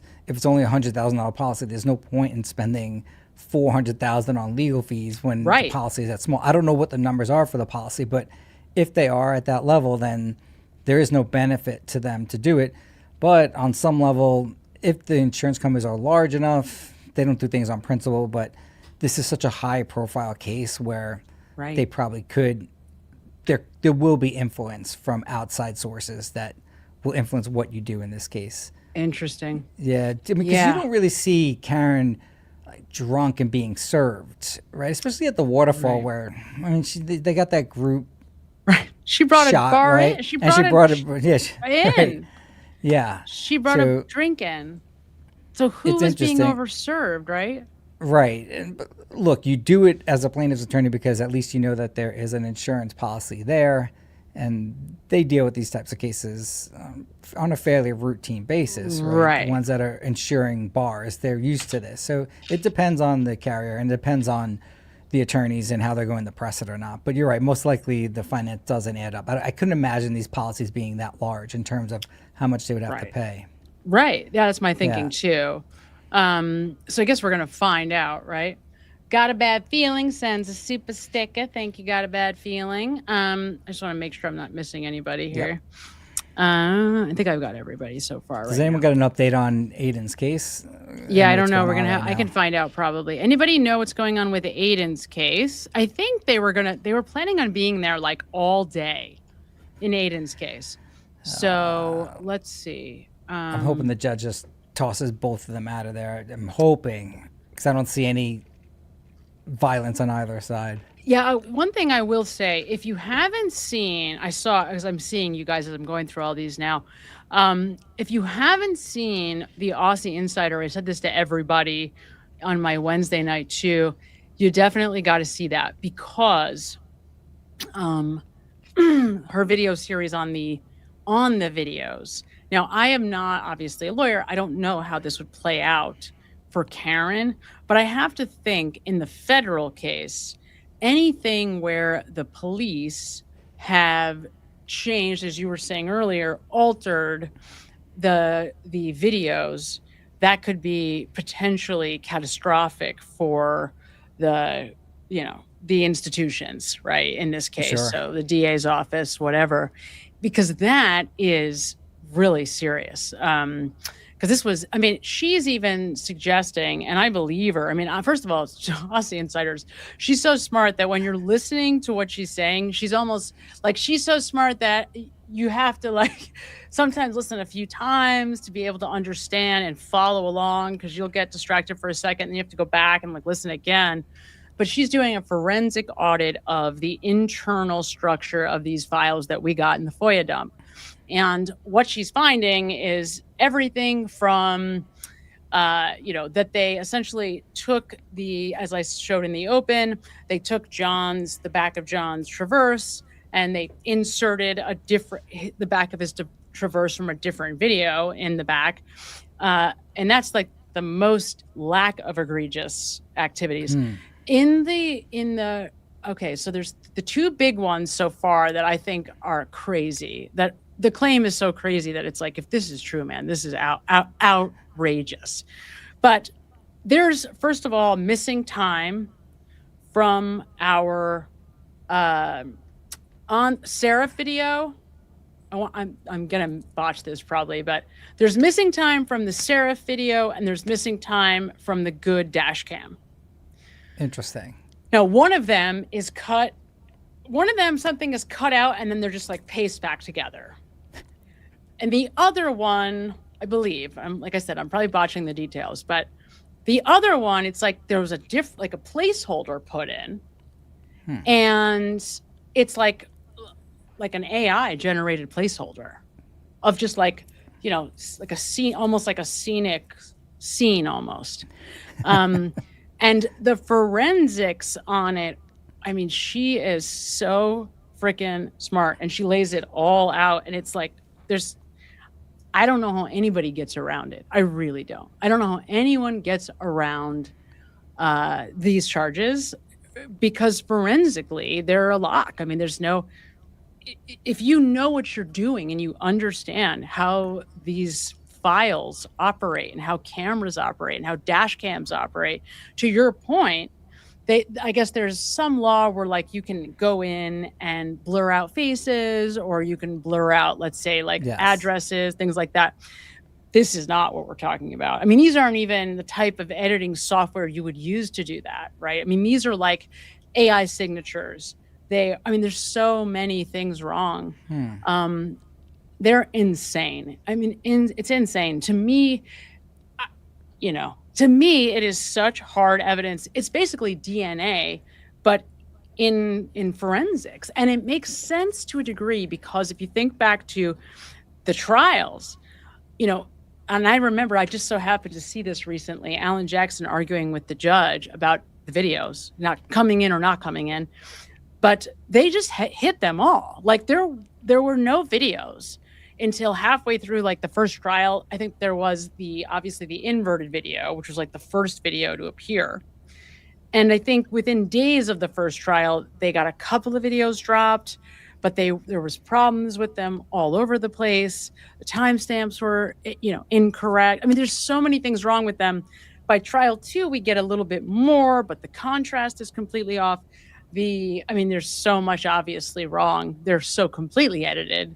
So I don't know. I mean, to me, it just seems like, talk about a violation of civil rights. To me, that seems like the layup of all time. It might as well be DNA. Yeah, if that's true, then 100% would be, because someone's actively doing it if it is true. Right. If it's Right, true. you're And I intentionally don't doing it see. to harm somebody in terms of taking away their freedom. That's really what you're looking for. Right. And we even have like there's Colleen Crawford, who would have been the most likely candidate to be doing it. She's the civilian that was working in the IT for the Norfolk County and for the police department in the Norfolk County DA's office. To me, if that's true, like that is just, we also have her saying like she's fucked, like on text messages about Karen, that is like beyond damaging. Really? Me. Where is that text message that she said that? You guys, somebody will know. Does anybody know? I don't mean to put you Remember on where? spot, but I would Are like they to see that. Is it a text message? Is it a Facebook message? Where's the Colleen Crawford message about Karen Reed being fucked? I think she actually says she's effed. If anybody remembers, let me know. Because I love how, Sam, that they can't use the real words, especially in these internal affairs investigation, I where they know, have he to spell spells out them out. C-U-N-T. I It's like know. someone died, okay? Like, these are just words. Humans are so weird with words. It drives me insane. Totally. Thank you, Denise. Denise just gifted 5 memberships. Oh my God. Thank you, Denise. That was so nice. Yay. I'm waiting to see if anybody can tell us. We'll see if anyone can remember. So the other thing, and there was a lot of discovery to your question about Aiden's case. There was a lot that came out in Aiden's case. There was a lot that came out from the DA's office in a data dump that had his emails. So what happened was Morrissey wouldn't just use the server, the professional server. He would also use like his personal server for emails, sort of like the Hillary Clinton thing. And so we got all these emails that he was sending on his private server, like his personal server. And it might have been in there, though I don't remember if that's where it was or not. It might have also been on Facebook. It exists somewhere. I could ask Aussie, who might know.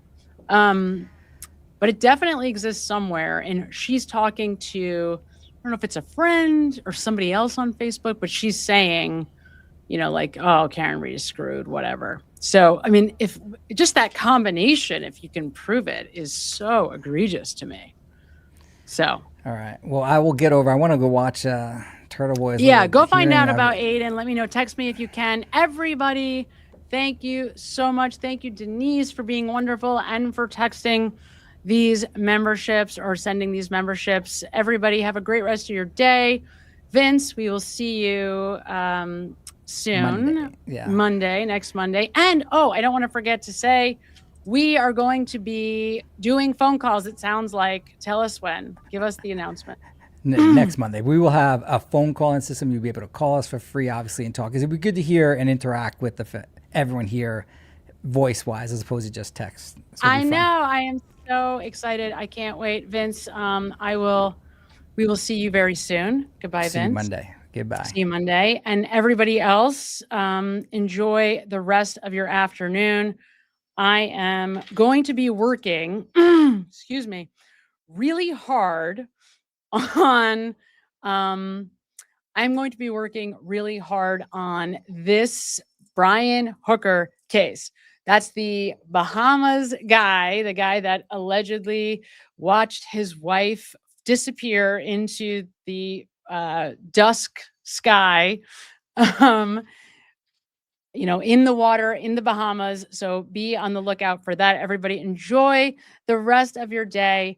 We will see you all really soon. Goodbye. It is the defense counselor's duty to protect the rights of the individual, as it is the prosecution's duty to uphold and defend the laws of the state. Justice for all. Only we have a problem here.